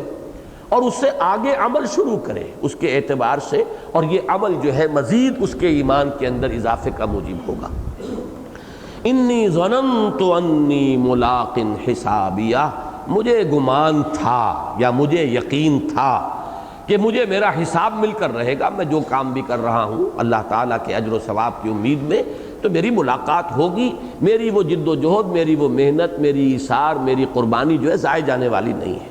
فَهُوَ فِي عِيشَةٍ رَاضِيَةٍ، یہ وہ آیت ہے جو میں نے عرض کیا تھا کہ سورہ قارعہ میں بھی جو کہ تو ہے، تو پھر وہ ہوگا ایک ایسی زندگی میں جس میں وہ راضی، عیشۃ راضیہ، اس کو خوش کر دینے والی زندگی، اس کے لیے ہر اعتبار سے جو بھی نعمتیں ہیں، جیسے کہ مختلف جگہوں پر تعبیر کیا گیا کہ تمہارے لیے وہاں وہ سب کچھ ہے، لَكُمْ فِيهَا مَا تَشْتَهِي أَنفُسُكُمْ وَلَكُمْ فِيهَا مَا تَدَّعُونَ، اس جنت میں تمہارے لیے وہ سب کچھ بھی فراہم کر دیا گیا ہے جس کی خواہش یا طلب تمہارے نفس میں ہے، اور مزید برآں جو مانگو گے حاضر کر دیا جائے گا۔ تو یہ ہے وہ عیشۃ راضیہ، فہو فی عیشۃ راضیہ فی جنت عالیہ، بڑے بلند باغ میں ہوں گے۔ باغ کی بلندی ایک تو اس اعتبار سے کہ درخت بلند و بالا ہو، کھجور خاص طور پر اہل عرب کا جو محبوب ترین درخت ہے، ان کے لیے تو یوں سمجھیے کہ معاش کا ایک بہت بڑا ذریعہ، تو وہ ایک بلند قامت جو ہے درخت ہے۔ پھر یہ کہ جنت کی بھی ایک شان جو ہے، جو فطری باغ کا تصور عرب میں تھا، وہ یہ تھا کہ وادیاں ہوتی ہیں، وہاں وادی کی گہرائی کے اندر جو ہے وہاں کوئی شے نہیں پیدا ہوا کرتی، اس لیے کہ وہاں تو جب سیلاب آتا ہے، بارش آتا ہے، تو تیزی سے ٹورنٹ آئے گا پانی کا بہاؤ، اور وہاں کوئی چیز نہیں رہے گی۔ البتہ وہ اس گہرائی کے اندر، وادی کے اندر پانی جذب ہوتا ہے، اور پھر جو اس کے دونوں طرف ذرا اونچان کے اوپر جو پلانٹیشن ہے، جو درخت ہے، جو ویجیٹیشن ہے، ان کو وہ سیراب کرتا ہے۔ تو درخت جو باغ کا تصور ہے بلند زمین پر، جیسے کہ سورہ بقرہ میں بھی آیا جنت بربوۃ، کہ ایک باغ کے جو ذرا بلند مقام پر ہے، اونچائی پر ہے، ربوہ کہتے ہیں اونچی جگہ کو۔ تو یہ جنت کا تصور جو ہے ایک نیچرل باغ کا اہل عرب کا تھا۔ تو فی جنت عالیہ، بلند باغ میں، قطوفہا دانیہ۔ اب یہ اس کا کنٹراسٹ ہے، باغ کے بلند ہونے کا مطلب یہ نہیں ہے کہ وہ خوشے جو ہیں ان درختوں کے پھلوں کے خوشے وہ بھی اونچے ہیں اور مشقت کوئی کرنی پڑے گی چڑھ کر کھجور کے درخت پر چڑھ کر کھجور اتارنا جو ہے کوئی آسان کام نہیں۔ قطوفہا دانیہ، اس کے جو خوشے ہوں گے وہ جھکے ہوئے ہوں گے، قریب ہوں گے، کہ بغیر کسی مشقت کے جب بھی خواہش ہو ادھر ہاتھ کیا اور وہ پھل جو ہے وہ حاصل کر لیا۔ کلوا واشربوا ہنیئا بما اسلفتم فی الایام الخالیہ۔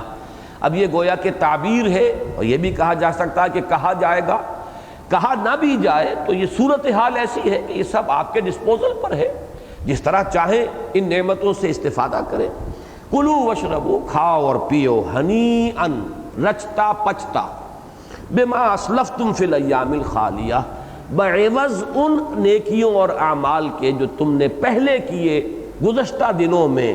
خال جو ہے یہاں پر آیا ہے، خلا کہتے ہیں گزر جانے کو، تلک امۃ قد خلت لہا ما کسبت ولکم ما کسبتم، تو یہ ایام من خالیہ وہ دن جو گزر گئے، یعنی دنیا میں جو تم نے اپنے اعمال کمائے تھے یہ اس کا صلہ ہے۔ کلوا واشربوا ہنیئا بما اسلفتم فی الایام الخالیہ۔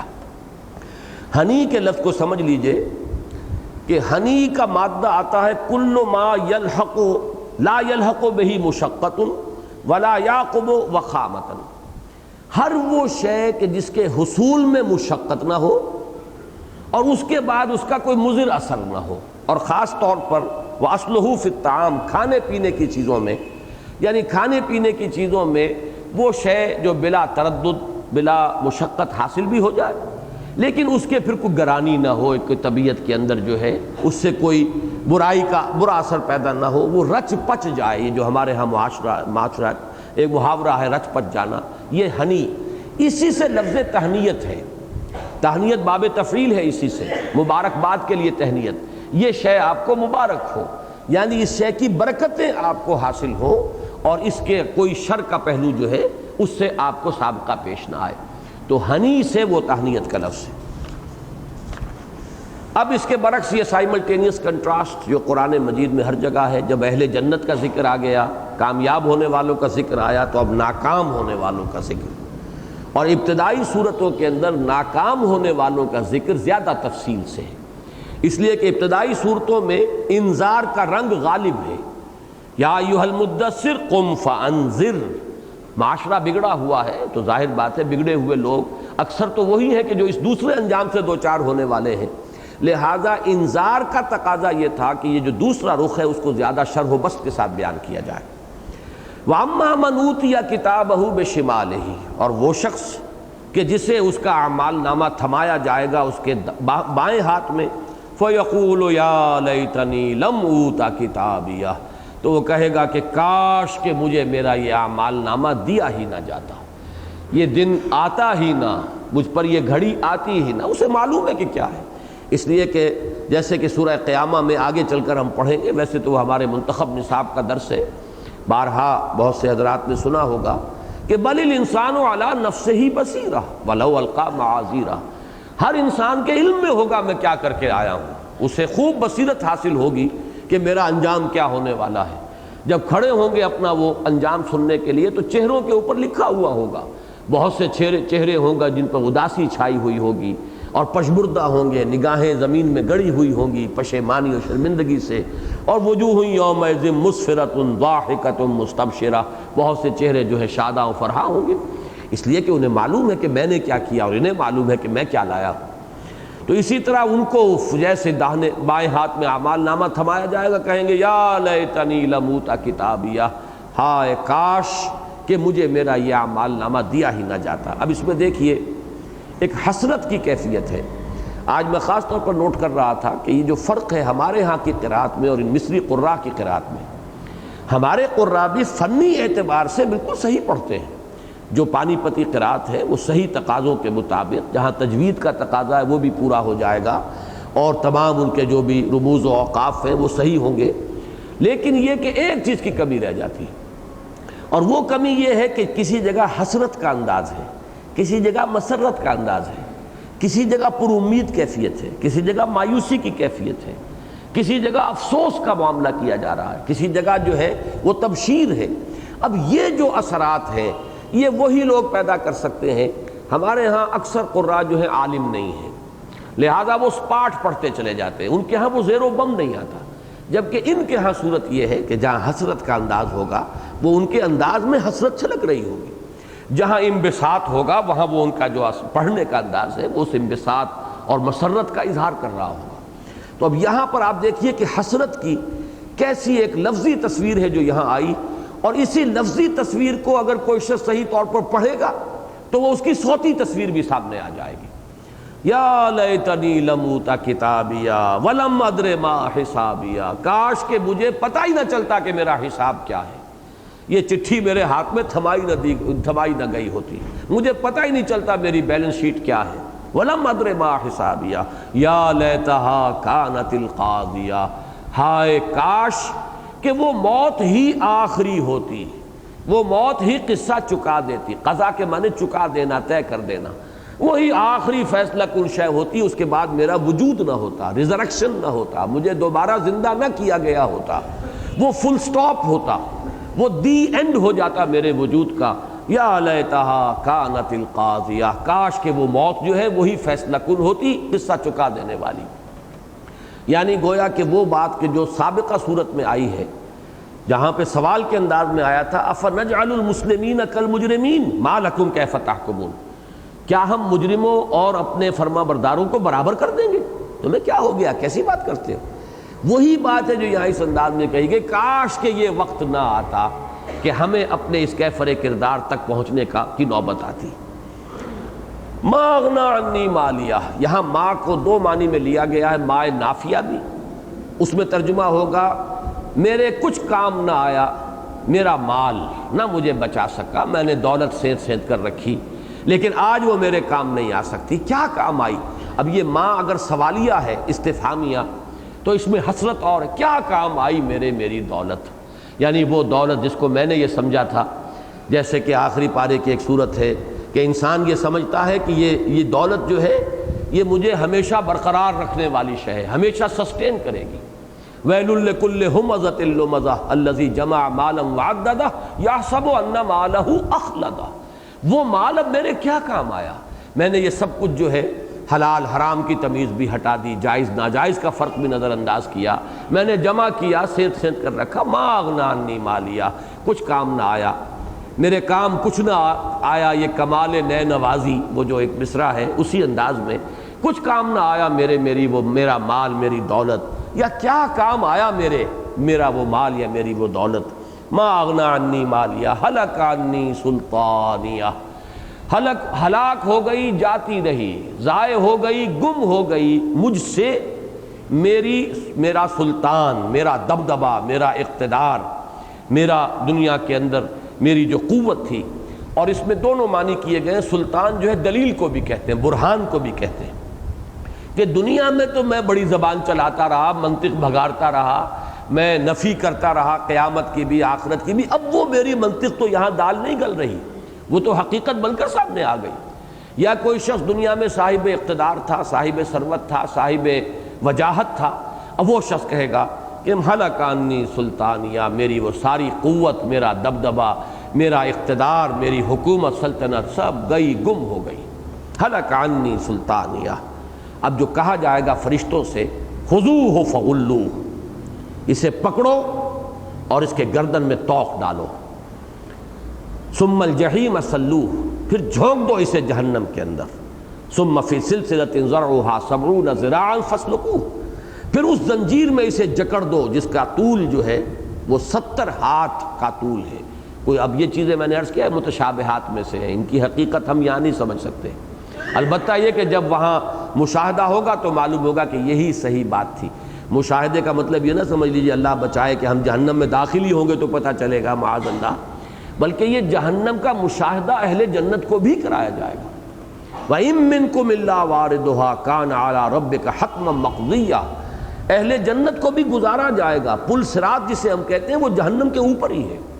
تاکہ وہ دیکھ لیں کہ اللہ نے کس بدترین انجام سے ہمیں بچایا ہے. تبھی تو احساس ہوگا کہ کتنا بڑا کرم ہوا ہے اللہ تعالیٰ کا ہم پر کہ اس نے ہمیں اس انجام سے بچایا ہے. تو مشاہدہ کرایا جائے گا. تو جب مشاہدہ کریں گے سمجھ میں آ جائے گی کہ بات بالکل صحیح وہی بات ہے کہ جو قرآن میں ہمارے سامنے آئی تھی. پھر اسے اس زنجیر میں جکڑ دو جس کا طول 70 ہاتھ لمبا ہے. إِنَّهُ كَانَ لَا يُؤْمِنُ بِاللَّهِ الْعَظِيمِ وَلَا يَحُضُّ عَلَىٰ طَعَامِ الْمِسْكِينِ.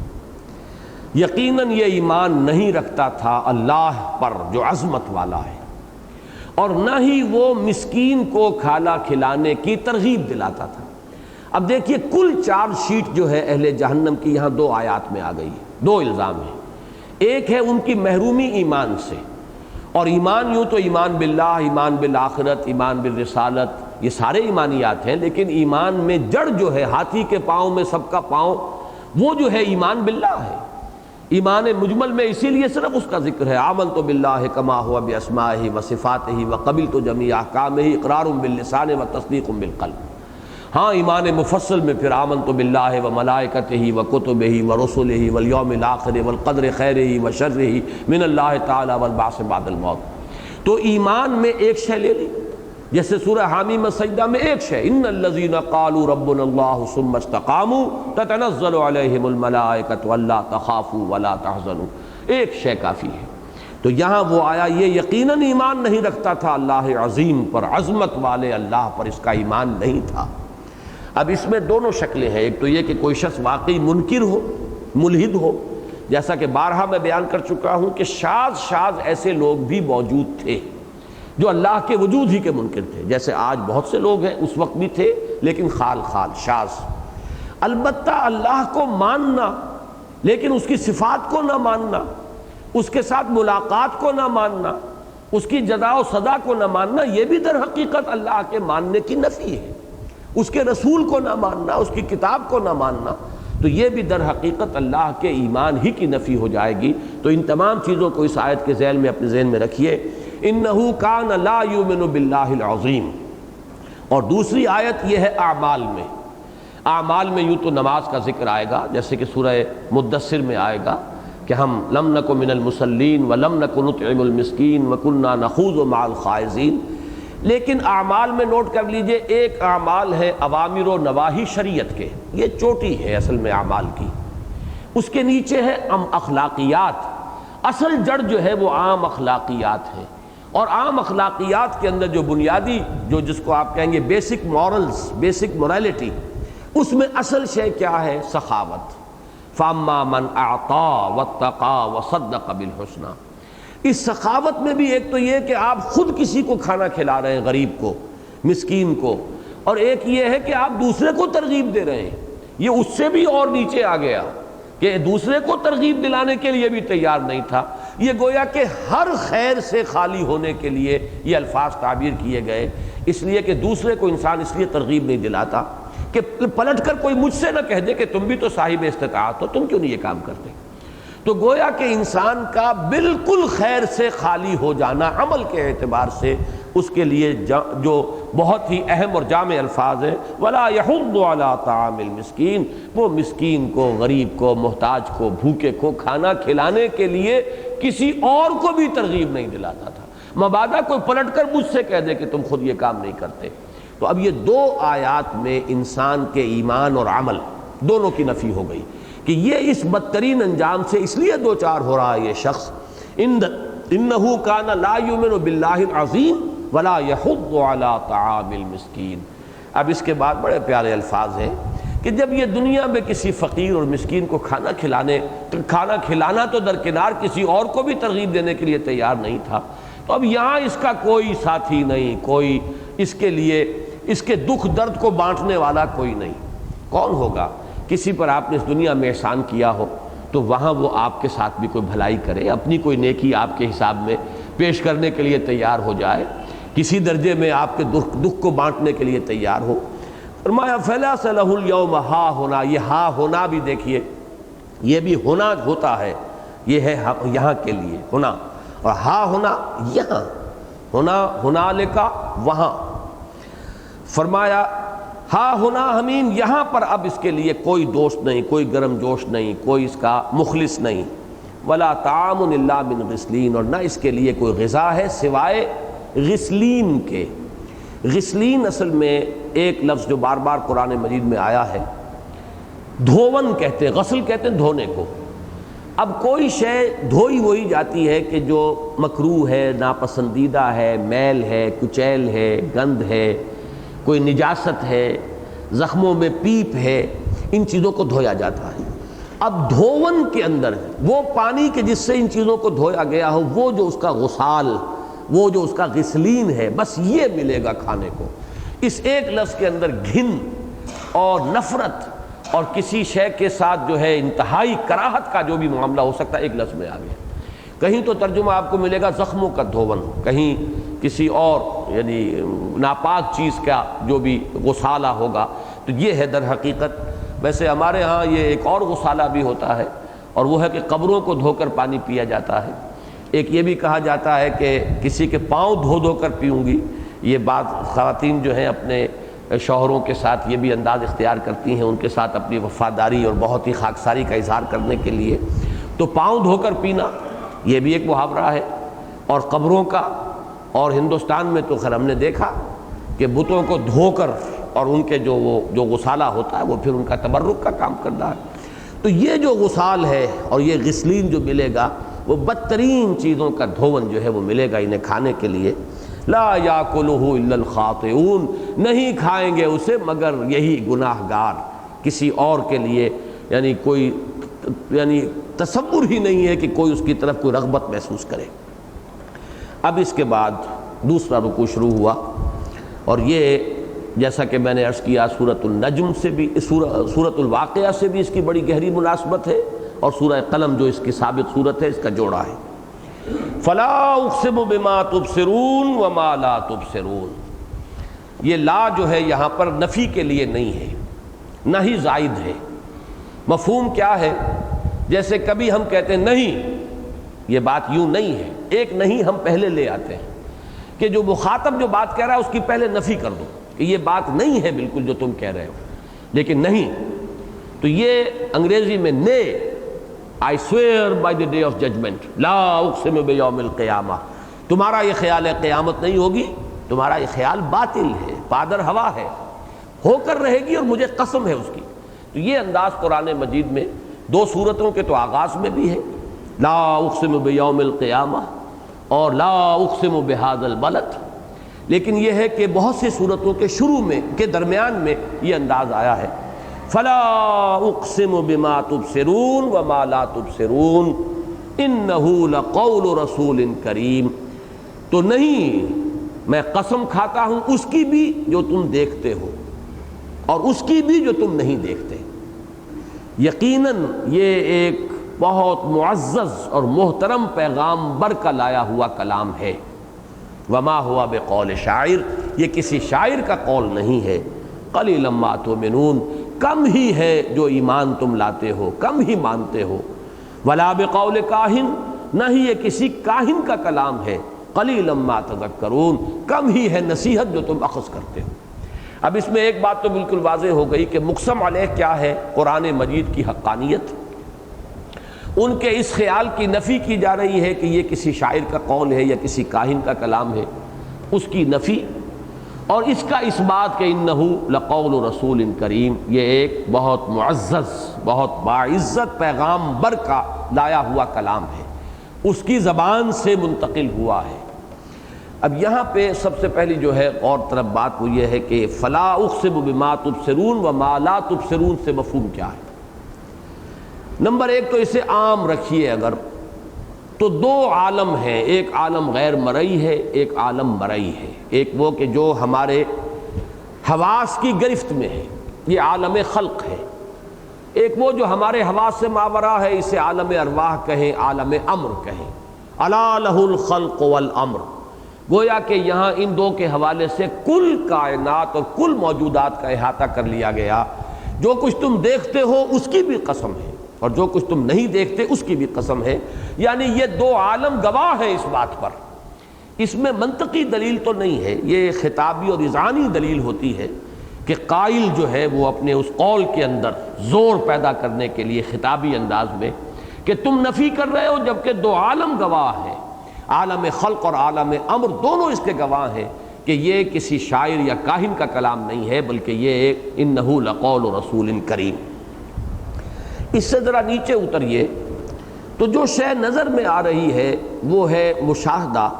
اور وہ ہے محمد الرسول اللہ صلی اللہ علیہ وسلم کے بارے میں دو باتیں کہ جو سورہ قلم میں آئی ہیں۔ ہر شخص جو آنکھ رکھتا تھا وہ دیکھ سکتا تھا کہ وہ مجنون نہیں ہے، کوئی مجنون ایسا اتنا منضبط اس کی زندگی ہو، اتنے اعلیٰ اس کے اخلاق ہوں، اتنا متوازن اس کا قول ہو، اس کا کلام ہو، کوئی ایسا مجنون کبھی ہوا؟ جیسا کہ نون والقلم وما یسطرون ما انت بنعمت ربک بمجنون، یہ ہر آنکھ رکھنے والے شخص کے سامنے کے مشاہدے کی بات ہے۔ دوسرا مشاہدہ وَإِنَّكَ لَعَلَىٰ خُلُقٍ عَظِيمٍ، اے نبی آپ تو بہت اعلیٰ اخلاق پر، اخلاق کی بلندیوں پر فائز ہیں۔ یہ دونوں چیزیں وہ ہیں ما تبصرون جو تم دیکھ رہے ہو، البتہ اب اس پر منطق تمہیں آگے لگانی ہوگی، وہ عقل سے کام لینا ہوگا۔ یہ ما لا تبصرون میں آئے گا کہ کیا ایسا شخص مجنون ہو سکتا ہے؟ کیا ایسا شخص جھوٹا ہو سکتا ہے؟ کیا اس نے کبھی کسی سے جھوٹ بولا ہے؟ کیا اس نے کبھی کسی کو دھوکہ دیا ہے؟ کیا اس نے کسی کے ساتھ کبھی خیانت کا معاملہ کیا ہے؟ اب یہ ہے پھر تمہاری عقل، جس کو استعمال کرو۔ یہ ہے وہ شے، وہ تعقل کا پروسیس، وہ استدلال جو نظر آنے والی شے نہیں ہوتی، یہ تعقل کا پروسیس جو ہے یہ انویزیبل ہے۔ تو تمہارا مشاہدہ بھی گواہ ہے، تمہاری عقل بھی گواہ ہے، تم مانو یا نہ مانو، لیکن میں قسم کھاتا ہوں تمہارے مشاہدے کی بھی اور تمہارے تعقل کی بھی، جو بھی صلاحیت، جو فیکلٹی ہم نے تمہارے اندر رکھی ہے۔ اس سے بھی ذرا آگے اور اتر کر میں نے آج اس آیت پر غور کیا ہے تو میرا ذہن منتقل ہوا ہے سورہ حج کے آخری رکوع کی آیت، جو ہمارے منتخب نصاب میں شامل ہے۔ رسالت کی دو کڑیاں ہیں، اللہ یستفی من الملائکۃ رسلا ومن الناس۔ یہ جو چین ہے رسالت کی، اس کی دو کڑیاں ہیں۔ پہلے ملک، رسول ملک ہے جبرائیل، جس نے اللہ سے لیا اور محمد کو پہنچایا صلی اللہ علیہ وسلم۔ دوسری کڑی ہے رسول بشر محمد الرسول اللہ صلی اللہ علیہ وسلم، انہوں نے جبرائیل سے لیا اور امت کو پہنچایا، انسانوں تک پہنچایا۔ تو رسالت جو در حقیقت اللہ کے پیغام کو انسانوں تک پہنچانا، یہ ہے اس کا مقصد۔ حجت قائم کر دینا کہ وہ یہ نہ کہہ سکیں کہ ہم تک تیری بات پہنچی نہیں، تیرا حکم ہم تک پہنچایا ہی نہیں گیا۔ اس حجت کو ختم کرنے کے لیے، قطع عذر کے لیے رسالت جو ہے وہ اللہ تعالیٰ نے اس کا سلسلہ جاری فرمایا۔ اور اس چین کی دو لنکس ہیں، رسول ملک، رسول بشر۔ رسول ملک ہے ما لا تبصرون، جسے تم نہیں دیکھتے، اور رسول بشر ہے ما تبصرون، فلا اقسم بما تبصرون وما لا تبصرون۔ یہ دونوں گواہ ہیں اس پر، ان دونوں کی در حقیقت ثبوت کے اندر پیش کیا جا رہا ہے۔ اس لیے کہ حضرت جبرائیل علیہ السلام کا ذکر قرآن مجید میں دوسرے مقامات پر بھی آیا، تو گویا کہ حضرت جبرائیل کا تذکرہ یہاں کر کے نفی کی جا رہی ہے کہ یہ کوئی کاہن کا قول نہیں، اس لیے کہ کاہن کے پاس لانے والے پیغام ہوتے ہیں جنات یا خبیث ارواح، وہ ان کو آ کر ان کے کانوں میں پھونکے مارتے ہیں۔ اس کی نفی کی گئی کہ اس کا لانے والا جبرائیل ہے، رسول کریم ہے۔ اور دوسری طرف شاعر جو سامنے ہوتا ہے تمہارے موجود، اس کا کردار بھی تم جانتے ہو۔ قرآن مجید میں جیسے اکثریت کا نقشہ کھینچا گیا ہے، الم تری انہم فی کل واد یہیمون انہم یقولون ما لا یفعلون، قول و عمل میں تضاد ہوگا، کبھی ادھر کی ہانکیں گے، کبھی ادھر کی ہانکیں گے، کبھی وہ مبالغہ آمیزی کر رہے ہوں گے۔ تو یہ ان کا کردار ہوتا ہے جو محمد الرسول اللہ کے کردار میں، جس کی کہ قطعاً کوئی شائبہ ہی مشابہت کا موجود نہیں۔ تو گویا کہ انہی دونوں چیزوں کی نفی جو اگلی آیت میں آ رہا ہے، وما ہوا بقول شاعر، یہ تو ہے بما تبصرون، تم دیکھ رہے ہو محمد الرسول اللہ صلی اللہ علیہ وسلم کو، تمہاری نگاہوں کے سامنے موجود ہیں۔ ان کی شخصیت کی کوئی مناسبت مشابہت شعراء کی شخصیت سے نہیں۔ اور دوسری طرف ولا بقول کاہن، یہ کاہن کا قول بھی نہیں ہے، اس لیے کہ کاہن کے قول کا منبع اور سرچشمہ ہوتے ہیں جنات اور وہ خبیث ارواح۔ یہاں پہ تو اس کا لانے والا جو ہے وہ جبرائیل ہے، رسول کریم ہے، جس کے بارے میں سورہ تکویر میں آئے گا، انہ لقول رسول کریم ذی قوت عند ذی العرش مکین مطاع ثم امین۔ یہ ان کی شان ہے۔ اسی کو سورہ النجم میں بیان کیا ہے، علمہ شدید القوا ذو مرۃ فاستوى وهو بالافق الاعلی ثم دنا فتدلی۔ تو حضرت جبرائیل علیہ السلام کا ذکر جو ہے سورہ تکویر میں اور سورۃ النجم میں آ چکا ہے۔ یہاں پر ان دونوں کے حوالے سے کہا فلا اقسم بما تبصرون، گواہی میں پیش ہے محمد الرسول اللہ خود، وہ خود دلیل ہیں اپنے وجود سے کہ وہ شاعر نہیں ہے۔ ولا بقول کاہن، اور نہ ہی اس کلام کا لانے والا کوئی بدروح یا کوئی جن ہے، کوئی شیطان ہے۔ اس لیے کہ جیسے کہ سورہ شعراء میں فرمایا کہ کیا ہم تمہیں بتائیں کہ شیاطین کن پر نازل ہوتے ہیں؟ علی من تنزل الشیاطین تنزل علی کل افاک اثیم، وہ تو گناہ گاروں پر اور وہ لوگ کہ جو گھٹیا کردار کے لوگ ہوتے ہیں، کہانت سے پیسے کمانے کے لیے بیٹھے ہوتے ہیں، دکانداری کر رہے ہوتے ہیں، عملیات بھی ان کی کمائی کا ذریعہ ہوتی ہیں، وہ کردار اور ہے، یہ کردار اور ہے۔ تو یہ گویا کہ فلا اقسم بما تبصرون وما لا تبصرون انہ لقول رسول کریم، یہ تو ایک رسول کریم کا لایا ہوا کلام ہے۔ قول کیوں کہا گیا؟ اول تو یہ جان لیجئے کہ رسول کریم دونوں پر اطلاق ہو سکتا ہے، اور مفسرین نے دونوں باتیں کہی ہیں۔ بعض نے کہا ہے مراد حضرت جبرائیل، رسول کا اسی لیے میں نے وہ لفظ آپ کے سامنے دہرایا ہے، رسول ملک، رسول بشر، رسول دونوں ہیں، ایلچی دونوں ہیں، رسالت کی کڑیاں دونوں ہیں، وہ ایلچی ہے، وہ فرستادہ پیغامبر فرشتوں میں سے، یہ فرستادہ پیغام پر ایلچی انسانوں میں سے، تو رسول کے لفظ کا اطلاق دونوں پر ہوگا۔ تو رسول کریم جو بہت باعزت، یہ محمد الرسول اللہ بھی ہے صلی اللہ علیہ وسلم، رسول کریم، اور نبی اکرم صلی اللہ علیہ وسلم، اور دوسری طرف حضرت جبرائیل بھی ہیں، تو دونوں کی طرف ہو سکتا ہے۔ قول کا لفظ کیوں کہا؟ اگرچہ کلام تو اللہ کا ہے، یہ کلام نہ جبرائیل کا ہے نہ محمد کا صلی اللہ علیہ وسلم، لیکن منتقل تو ہوا ہے، حضور صلی اللہ علیہ وسلم کے لسان مبارک سے دنیا کو ملا ہے، تو اس لیے اس کے اوپر لفظ قول کا اطلاق ہو سکتا ہے۔ آپ کا کہا ہوا، آپ کی زبان مبارک سے صادر ہونے والا کلام اللہ کا کلام ہے۔ جیسے تورات میں آیا ہے، وہ جو پیشن گوئی ہے، اس میں الفاظ یہ آئے ہیں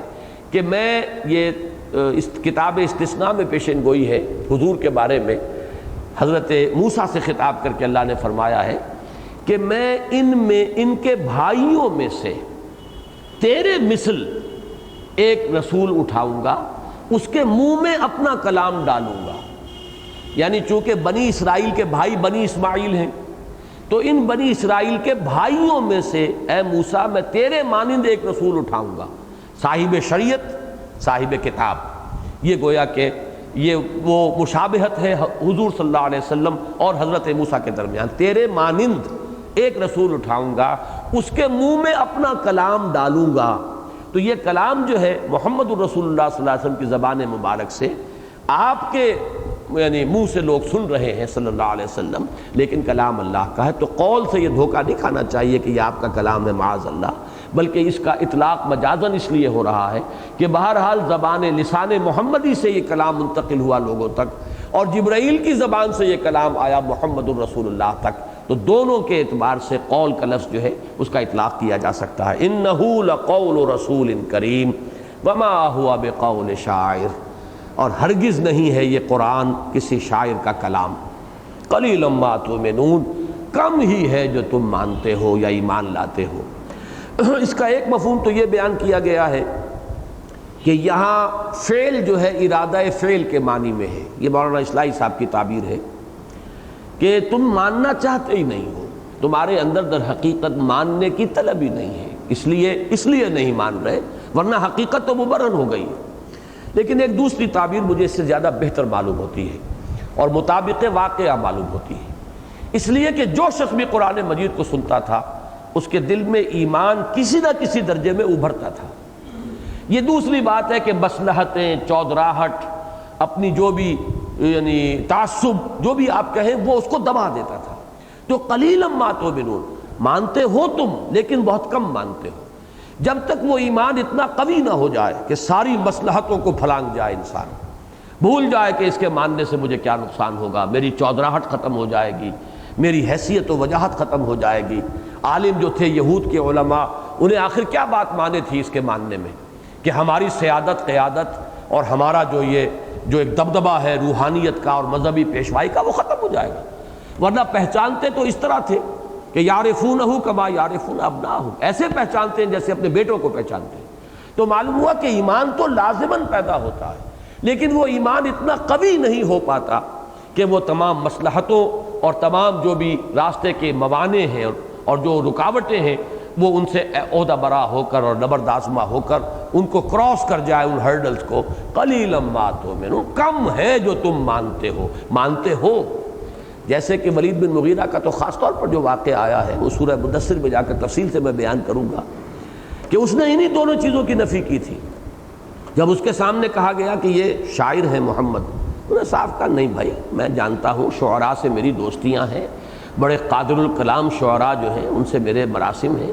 میں جانتا ہوں شاعروں کو بھی اور شاعروں کے کلام کو بھی پہچانتا ہوں، یعنی آج کی زبان میں کہا جائے گا میں ناقد بھی ہوں، تنقید بھی کر سکتا ہوں، میں ایویلیویٹ کر سکتا ہوں کسی کا کلام کس درجے کا ہے۔ محمد جو کلام پیش کر رہے ہیں وہ شاعری نہیں ہے۔ اب لوگ چونکے کہ یہ کیا ہوا، جادو چل گیا شاید ان پر محمد کا صلی اللہ علیہ وسلم۔ پھر سجیسٹ کیا گیا کہ کہنا چاہیے کہ کاہن ہے، کاہن کا کلام، انہوں نے اس کی بھی نفی کی۔ قطعاً نہیں، میرے کاہنوں سے بھی تعلقات ہیں، میں ان کے کردار کو جانتا ہوں، ان کی زندگیوں سے واقف ہوں، ان کا کلام بھی گول مول ہوتا ہے، ذو معنی عین ہوتا ہے، ادھر بھی لگ جائے ادھر بھی لگ جائے، وہ ایسے اکثر و بیشتر ایسی وہ باتیں کرتے ہیں، یہ کاہن کا کلام نہیں ہے۔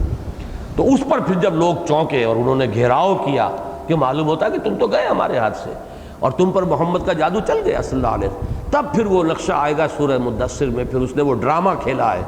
جیسے کہ تدبر کر رہا انہ فکر وقدر فقتل کیف قدر ثم قتل کیف قدر ثم نظر ثم عبس وبصر ثم ادبر واستکبر۔ قرآن مجید نے ایسا نقشہ کھینچ دیا ان الفاظ میں، سورہ مدثر میں جب ہم پڑھیں گے کہ پورا ڈرامہ اس نے کھیلا ہے، کہ بڑا غور کر رہا ہے، سوچ رہا ہے، پھر اس نے کہا کہ ہاں یہ ان ھذا الا سحر یوسر، ہاں یہ جادو ہے اصل میں جو چلا آ رہا ہے، منتقل ہو گیا ہے۔ تو یہ دو چیزیں جو تھی کہی جا رہی تھیں جن کا یہاں پہ کہ نفی کی گئی ہے، انہی دو کا ذکر اس واقعے میں ہے جو ولید بن مغیرہ کے ساتھ پیش آیا۔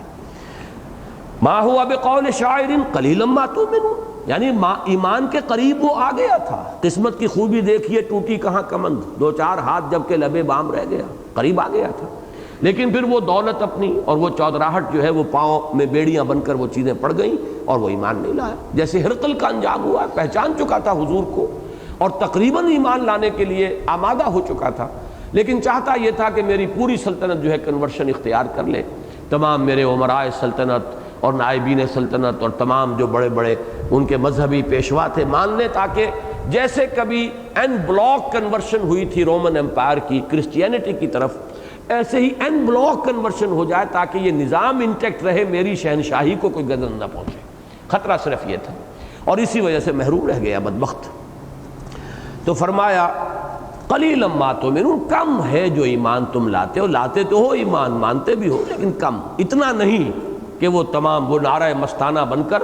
اور وہ تمہاری تمام جو بھی رکاوٹیں ہیں ان کو وہ عبور کر جائے۔ ولا بقول کاہن، نہیں یہ کسی کاہن کا قول ہے، قلیلا ما تذکرون، کم ہی ہے جو نصیحت تم اخذ کرتے ہو، یعنی یہ بھی تمہارے اپنے دل میں سے گواہی اٹھتی ہے کہ یہ کاہن کا کلام نہیں ہے، لیکن یہ کہ تم اس کو ماننے کو تیار نہیں۔ تنزیل من رب العالمین، یہ تو اس کی تنزیل ہے، اس پر بارہا گفتگو ہو چکی ہے کہ باب تفعیل کا خاصہ ہے، کسی کام کو درجہ بدرجہ تدریجاً ایک تھوڑا تھوڑا کر کے لیکن بڑے اہتمام کے ساتھ پایہ تکمیل کو پہنچانا، یہ باب تفعیل کا خاصہ ہے۔ تعلیم کے معنی وہ جو بھی آپ کا شاگرد ہے اسے بات سمجھانی ہے، تدریجاً سمجھانی ہے، تھوڑا تھوڑا کر کے سمجھانی ہے، اس کے ذہن میں بٹھانی ہے بات، صرف یہ نہیں کہ بس بتا دیا۔ بتا دینا اعلام ہے، اعلام کے معنی بتا دینا۔ تعلیم کے معنی ہے اس کے اندر اتارنا، اس کے ذہن کے اندر اسے جانشین کرنا، یہ چیز جو ہے وہ ہے تعلیم۔ تو تنزیل بھی ہے، یہ اللہ کی طرف سے تنزیل ہو رہی ہے، تھوڑا تھوڑا کر کے اتر رہا ہے، اہتمام سے، حفاظت کے ساتھ۔ من رب العالمین، تمام جہانوں کے پروردگار کی طرف سے، رب کی طرف سے۔ یہ آیت بعین ہی سورہ واقعہ میں بھی موجود ہے، وہاں پر بھی جیسا کہ میں نے عرض کیا تھا وہی دو آیتیں اسی انداز میں آئی ہیں قسم کی، فلا اقسم بمواقع النجوم وانہ لقسم اللہ تعالی عظیم انہ لقرآن کریم فی کتاب مکنون لا یمسہ الا المطہرون تنزیل من رب العالمین۔ وَلَوْ تَقَوَّلَ، بس ایک مضمون اب رہ گیا اس میں کہ جو اہمیت والا ہے اس کو سمجھ لیجئے، پھر ہمارا آج کا یہ درس الحمدللہ مکمل ہو جائے گا۔ وَلَوْ تَقَوَّلَ عَلَيْنَا بَعْضَ الْأَقَاوِيلِ، اور اگر کہیں یہ یعنی محمد صلی اللہ علیہ وسلم خود گھڑ کر کوئی بات ہماری طرف منسوب کر دیں، دیکھیے قول سے تقول باب تفاعل، تفاعل میں تکلف اور تصنع ہوتا ہے، کوئی خود گھڑ کر کوئی بات ہماری طرف منسوب کر دیں، اگر بالفرض محال اس کو کہیے، وَلَوْ تَقَوَّلَ عَلَيْنَا، علینا یعنی ہم پر کہیں خود اور نسبت ہماری طرف کر دیں کہ یہ بات اللہ نے کہی ہے، اگر کہیں یہ محمد صلی اللہ علیہ وسلم سے یہ جرم اگر کہیں سرزد ہو جائے تو کیا ہوگا۔ یہ ہے بہت سخت آیت ہے، یہ اس میں سختی کا رخ در حقیقت حضور کی طرف نہیں ہے بلکہ ان لوگوں کی طرف ہے جو یہ باتیں بنا رہے تھے۔ اس وقت غصہ اور غضب جو ہے اللہ کا ان پر ظاہر ہو رہا ہے، بظاہر جو ہے الفاظ حضور کے بارے میں آ رہے ہیں۔ اگر ہمارا یہ رسول اپنے جی سے گھڑ کر کوئی ایک کلمہ بھی ہماری طرف منسوب کر دے تو ہم تو اس کا داہنا ہاتھ پکڑ کر اس کی گردن اڑا دیں گے۔ اب یہ انداز ہے اللہ کا، اور اس میں در حقیقت نفی ہو رہی ہے کہ ایسا ہے ہی نہیں، ہو سکتا ہی نہیں، یہ محال مطلق ہے، یہ ناممکن ہے، ہمارا نبی یہ کر سکتا ہی نہیں۔ یہ اس کی شدت نفی جو ہے وہ اس شدت کی شکل میں ظاہر ہو رہی ہے کہ اگر کہیں یہ کر گزرے معاذ اللہ ثم معاذ اللہ ثم معاذ اللہ، تو پھر ہمارا سلوک یہ ہوگا۔ وَلَوْ تَقَوَّلَ عَلَيْنَا بَعْضَ الْأَقَاوِيلِ، اگر کوئی قول یہ خود کہہ کر، تقول تفاعل قول سے، خود گھڑ کر خود کہہ کر، علینا ہمارے اوپر منسوب کر دے کوئی بات، لَأَخَذْنَا مِنْهُ بِالْيَمِينِ، اس کے دو ترجمے کیے گئے ہیں، ہم اسے پکڑیں گے اس کے داہنے ہاتھ سے، جیسے کہ ہاتھ کسی کا پکڑا اور گردن اڑائی، یا یہ کہ ہم اپنے داہنے ہاتھ سے اسے پکڑیں گے، یعنی بڑی قوت کے ساتھ پکڑیں گے۔ اللہ کا یمین، اللہ کی وہ قوت اور اس کا اختیار اور اقتدار، دونوں ترجمے ممکن ہیں، اکثر نے وہی پہلا کیا ہے کہ ہم اس کو داہنے ہاتھ سے پکڑیں گے، لَأَخَذْنَا مِنْهُ بِالْيَمِينِ ثُمَّ لَقَطَعْنَا مِنْهُ الْوَتِينَ، اور پھر اس کی شہرک کاٹ دیں گے۔ بلکہ اگر یہ کہتا تو ہم یہ کرتے اور اس کی گردن اڑا دیتے یا اس کی شہرک کاٹ دیتے۔ وتین جو ہے شہرک کو بھی کہتے ہیں،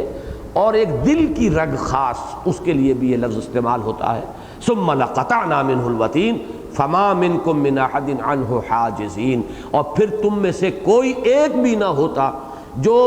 راستے میں رکاوٹ بن سکتا، اس کو بچا سکتا۔ حجاز کا لفظ میں نے آج کہا تھا نا، آج اچھا ہے کہ اس کی حقیقت سمجھ لیجئے۔ حاجز کہتے ہیں پردے کو جو کسی کے درمیان حائل ہو جائے دو چیزوں کے مابین۔ تو عرب کا جو جزیرہ نما ہے اس کو آپ ذہن میں رکھیے کہ اسے تین حصوں میں تقسیم کرتے ہیں۔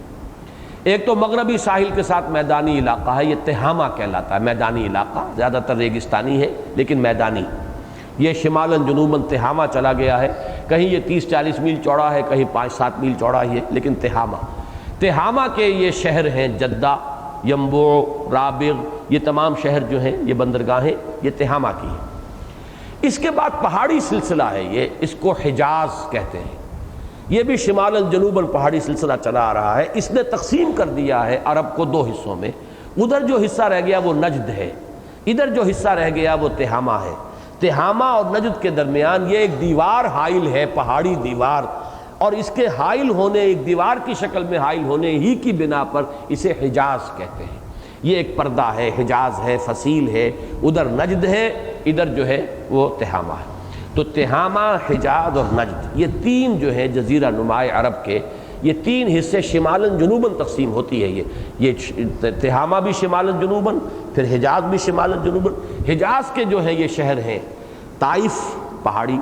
مکہ، مدینہ، اب یہ تمام جو شہر ہیں یہ ہیں حجاز کے۔ پھر ادھر جائیے آپ تو پھر بریدہ ہے اور ریاض ہے، اور یہ تمام جو ہے یہ نجد کا علاقہ ہے۔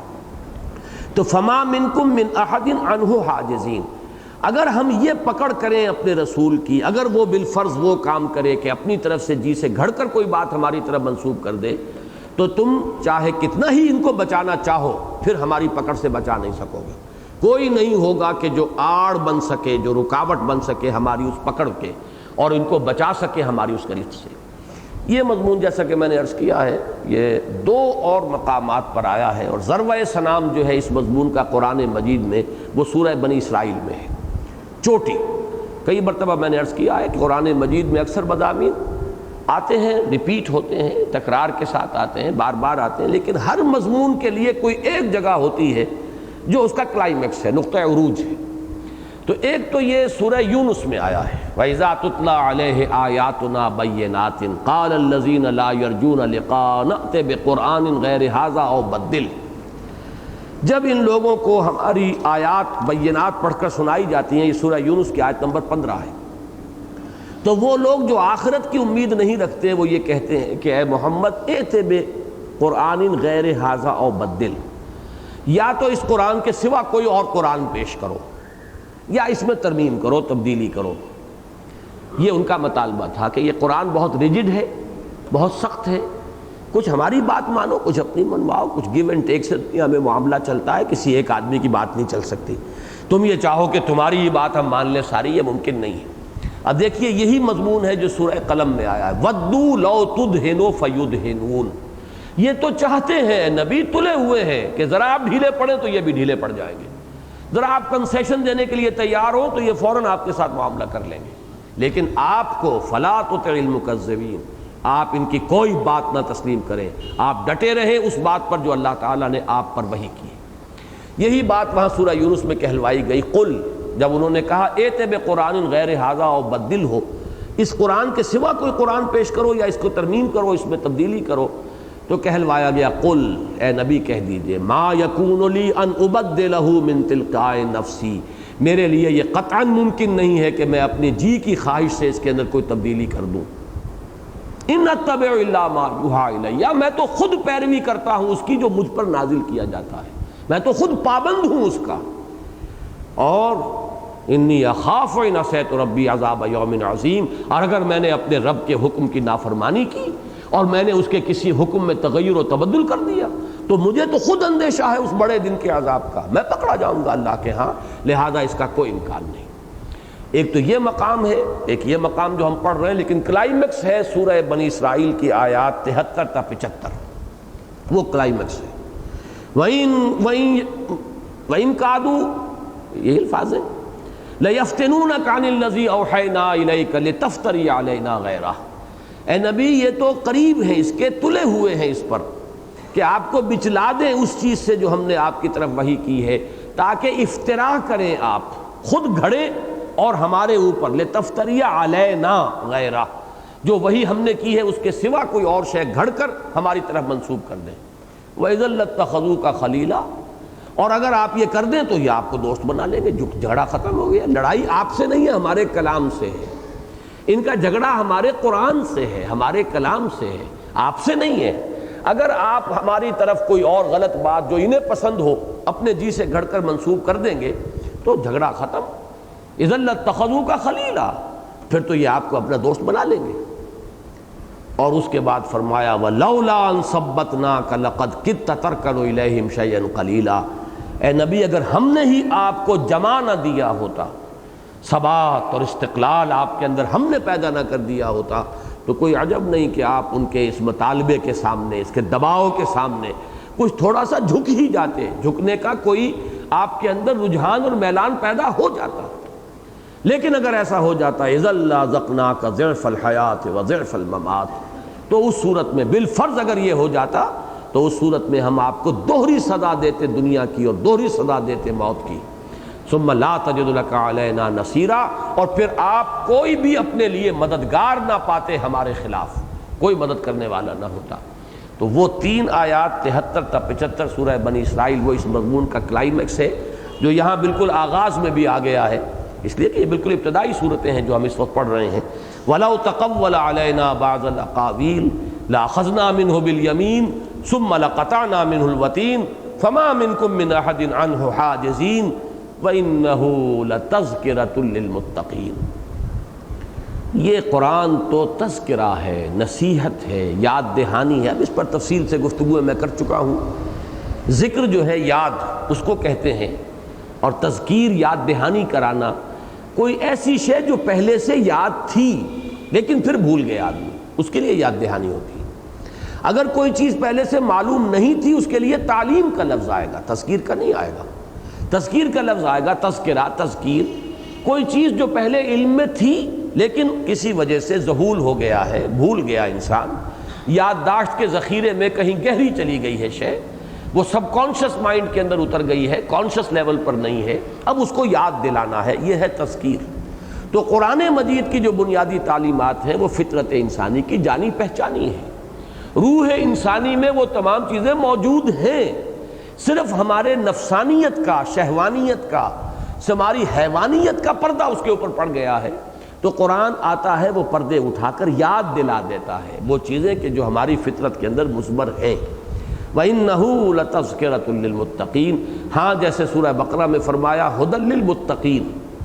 جن میں خود کوئی طلب ہو، حقیقت کو جاننے کی خواہش ہو، جن میں نیکی اور بدی کا شعور مردہ نہ ہوا ہو، جس میں خیر اور شر کا امتیاز جو ہے کسی درجے میں باقی ہو، وہی لوگ ہیں کہ جن کے اندر یاد دہانی کرائی جا سکتی ہے۔ فذکر انما انت مذکر لست علیہم بمسیطر، زبردستی کسی کے دل میں آپ ایمان نہیں اتار سکتے، آپ داروغہ نہیں ہیں، آپ تذکیر کرائیے، یاد کرائیے۔ جس کے حجابات جو ہے زیادہ گاڑھے نہیں ہیں اس کو یاد آ جائے گا، اور جس کے اوپر رین اور جو زنگ ہے وہ بہت گہرا آ چکا ہے وہ محروم رہے گا۔ وَإِنَّهُ لَتَذْكِرَةٌ لِّلْمُتَّقِينَ وَإِنَّا لَنَعْلَمُ أَنَّ مِنكُم مُّكَذِّبِينَ، اور اے لوگو ہم خوب جانتے ہیں کہ تم میں ایسے لوگ ہیں جو جھٹلا رہے ہیں۔ اب تکذیب جو ہے یہ ایک ارادی فعل ہے، جان بوجھ کر جھٹلانا، یہ نہیں کہ تم اس کو سمجھ نہیں رہے ہو، یہ نہیں کہ یہ تم پر منکشف نہیں ہو رہا۔ قلیلا ما تؤمنون قلیلا ما تذکرون، کچھ نہ کچھ جو ہے کہ تھوڑے درجے میں ایمان کی رمق بھی پیدا ہوتی ہے، تمہارے اندر وہ تذکیر جو ہے اس کی بھی تاثیر پیدا ہوتی ہے، تذکر ہوتا ہے، حقائق اندر سے ابھرتے ہیں، اجاگر ہوتے ہیں، لیکن قلیل، کم درجے کے اندر، اور تم آ جاتے ہو اس کو اپنے تعصب کی وجہ سے یا اپنی چودراہٹ کے تحفظ کے لیے تم تکذیب پر اتر آتے ہو۔ وَإِنَّا لَنَعْلَمُ أَنَّ مِنكُم مُّكَذِّبِينَ وَإِنَّهُ لَحَسْرَةٌ عَلَى الْكَافِرِينَ، اور یہی قرآن ہے جو پھر کافروں کے حق میں حسرت بن جائے گا۔ یہ حسرت کا دیکھیے لفظ بہت ہی پیارا آیا ہے یہاں، اس لیے کہ اس سورہ مبارکہ میں وہ جو آیات ہم پڑھ چکے ہیں کہ اس کا حال ہوگا یا لیتنی لم اوتا کتابیا ولم ادر ما حسابیا یا لیتہا کانت القاضیہ ما اغنی عنی مالیہ ہلک عنی سلطانیہ۔ اب یہ وہ حسرت کی تصویر ہے، یہ قرآن حسرت بنے گا۔ یہ کس معنی میں؟ یہ حضور کی وہ حدیث بارہا میں نے سنائی ہے، یاد ہوگی بہت سے حضرات کو، القرآن حجت لک او علیک، یہ قرآن یا تمہارے حق میں حجت اور دلیل ہے یا تمہارے خلاف دلیل ہے۔ قرآن مجید کو اگر مانو گے، اس کے تذکر سے فائدہ اٹھاؤ گے، اس کی تذکیر سے تذکر حاصل کر لو گے تو یہ تمہارے حق میں دلیل راہ ہے، یہ تمہارے لیے ہدایت ہے۔ آج جو میں نے دعا مانگی شروع میں، اس لیے کہ یہ ہمیں آیات آج پڑھنی تھی، اللہم اجعلہ لنا اماما و نورا و ہدی و رحمہ، اے اللہ اس قرآن کو ہمارے حق میں ہدایت اور نور اور رحمت بنا دے، نور بنا دے، روشنی بنا دے، امام بنا دے اسے ہمارا، ہم اس کے پیچھے چلیں۔ تو یہ شکل جو ہے تو یہ ہمارے حق میں دلیل، اور اگر یہ نہیں تو پھر یہ ہمارے خلاف دلیل بنے گی کہ تم نے قرآن پڑھا، تمہیں قرآن سکھایا گیا، تمہیں قرآن سنایا گیا، تمہیں قرآن سمجھایا گیا، اور پھر تمہارا کردار یہ ہے، تو معلوم ہوا کہ یہ اب حسرت بھی بنے گی، اور اس وقت جو ہے یہ حجت مخالفانہ حجت بن جائے گی، ہمارے اوپر الٹا اللہ تعالیٰ کی طرف سے جو ہے الزام ثابت ہو جائے گا۔ وہ شخص کچھ عذر پیش کر سکے گا جس نے قرآن کبھی سنا ہی نہیں، اس کے جو حق کا جرم جو ہے اس کے حصے کا وہ ان پر جائے گا جن کے ذمے تھا قرآن پہنچانا اور انہوں نے پہنچایا نہیں۔ لیکن جسے قرآن پہنچا نہیں وہ کچھ نہ کچھ عذر پیش کر سکے گا، اے اللہ مجھے تو تیرا کلام پہنچا ہی نہیں، مجھے تو تیری کتاب کا کوئی علم ہی حاصل نہیں ہوا، مجھے تو وہ جو ٹھیکیدار بنے بیٹھے تھے تیرے دین کے، انہوں نے اس کے اوپر جو سانپ بن کر بیٹھے رہے، خزانے کے سانپ، نہ خود فائدہ اٹھایا نہ ہم تک پہنچایا، لہذا ان کے حصے کا جرم جو ہے وہ بھی ان کے ذمے آئے گا جن کی ذمہ داری تھی کہ قرآن پہنچائیں۔ لیکن جو قرآن کے حامل ہوں، قرآن کے پڑھنے والے ہوں، قرآن کے سمجھنے والے ہوں، اب ظاہر بات ہے کہ ان پر تو آخری درجے میں حجت جو ہے قائم ہو گئی، اور یہی وہ حجت تھی جو ان لوگوں پر قائم ہو رہی تھی کہ جن کو حضور صلی اللہ علیہ وسلم قرآن سنا رہے تھے، یتلو علیہم آیاتنا، ہم ان پر وہ ہماری آیات پڑھتا ہے، پڑھ کر سناتا ہے۔ وَإِنَّهُ لَحَسْرَةٌ عَلَى الْكَافِرِينَ وَإِنَّهُ لَحَقُّ الْيَقِينِ، یہ حق ہے اور یقینی ہے، ایک ترجمہ تو یہ کیا گیا ہے، دونوں کو علیحدہ علیحدہ، اور ایک یہ کہ اس کو مرکب کر دیا جائے کہ یہ حقدار ہے یقین کا، اس کے بارے میں کسی یہ مستحق ہے کہ اس پر یقین کامل تمہیں حاصل ہو، یہ کسی شک و شبے کا کوئی احتمال اس کے اندر موجود نہیں ہے۔ جیسے سورہ بقرہ کی آیت میں نے پہلے ابھی آپ کو سنائی، ھدی للمتقین، جیسے یہاں فرمایا انہ لتذکرۃ للمتقین، اور سورہ بقرہ میں ہی ہے ھدی، جس سے پہلے لا ریب فیہ، اس میں کسی شک اور شبے کا کوئی شائبہ نہیں، تو انہ لحق الیقین۔ اور یہی آیت سورہ واقعہ کے اختتام پر بھی آئی ہے، ان ھذا لہو الحق الیقین۔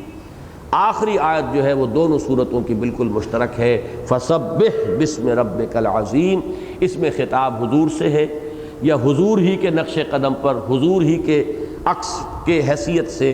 ہر وہ شخص جو قرآن مجید کی تبلیغ کر رہا ہو اور وہ یہ محسوس کرے کہ لوگ سن کر نہیں دے رہے، مان کر نہیں دے رہے، اس کے لیے دلجوئی ہے۔ یہاں حضور کی دلجوئی فرمائی ہے، نبی آپ تسبیح کیجئے اپنے رب کی عظیم، اس کا نام لے کر تسبیح کیجئے، پرواہ نہ کیجئے ان کی اگر یہ انکار کر رہے ہیں، اعراض کر رہے ہیں، اس سے آپ کے کا اجر و ثواب جو ہے اس میں کوئی کمی نہیں ہو جائے گی۔ آپ کی ذمہ داری پہنچا دینا، آپ پہنچاتے رہیے۔ فذکر انما انت مذکر لست علیہم بمسیطر، فذکر ان نفعت الذکریٰ سیذکر من یخشیٰ ویتجنبها الاشقیٰ، یہ آخری پارے کی صورتوں میں آیات آئیں گی، پہنچائیے۔ اور کوئی سنتا ہے تو اپنے بھلے کو، نہیں سنتا ہے اس کا سارا وبال اس پر ہوگا۔ آپ تو اپنے رب کی تسبیح کیجئے، اپنے رب کے نام کی مالا جپیے، اس کی تسبیح کیجئے، اپنے رب کی اس رب کی کہ جو بہت عظمت والا ہے۔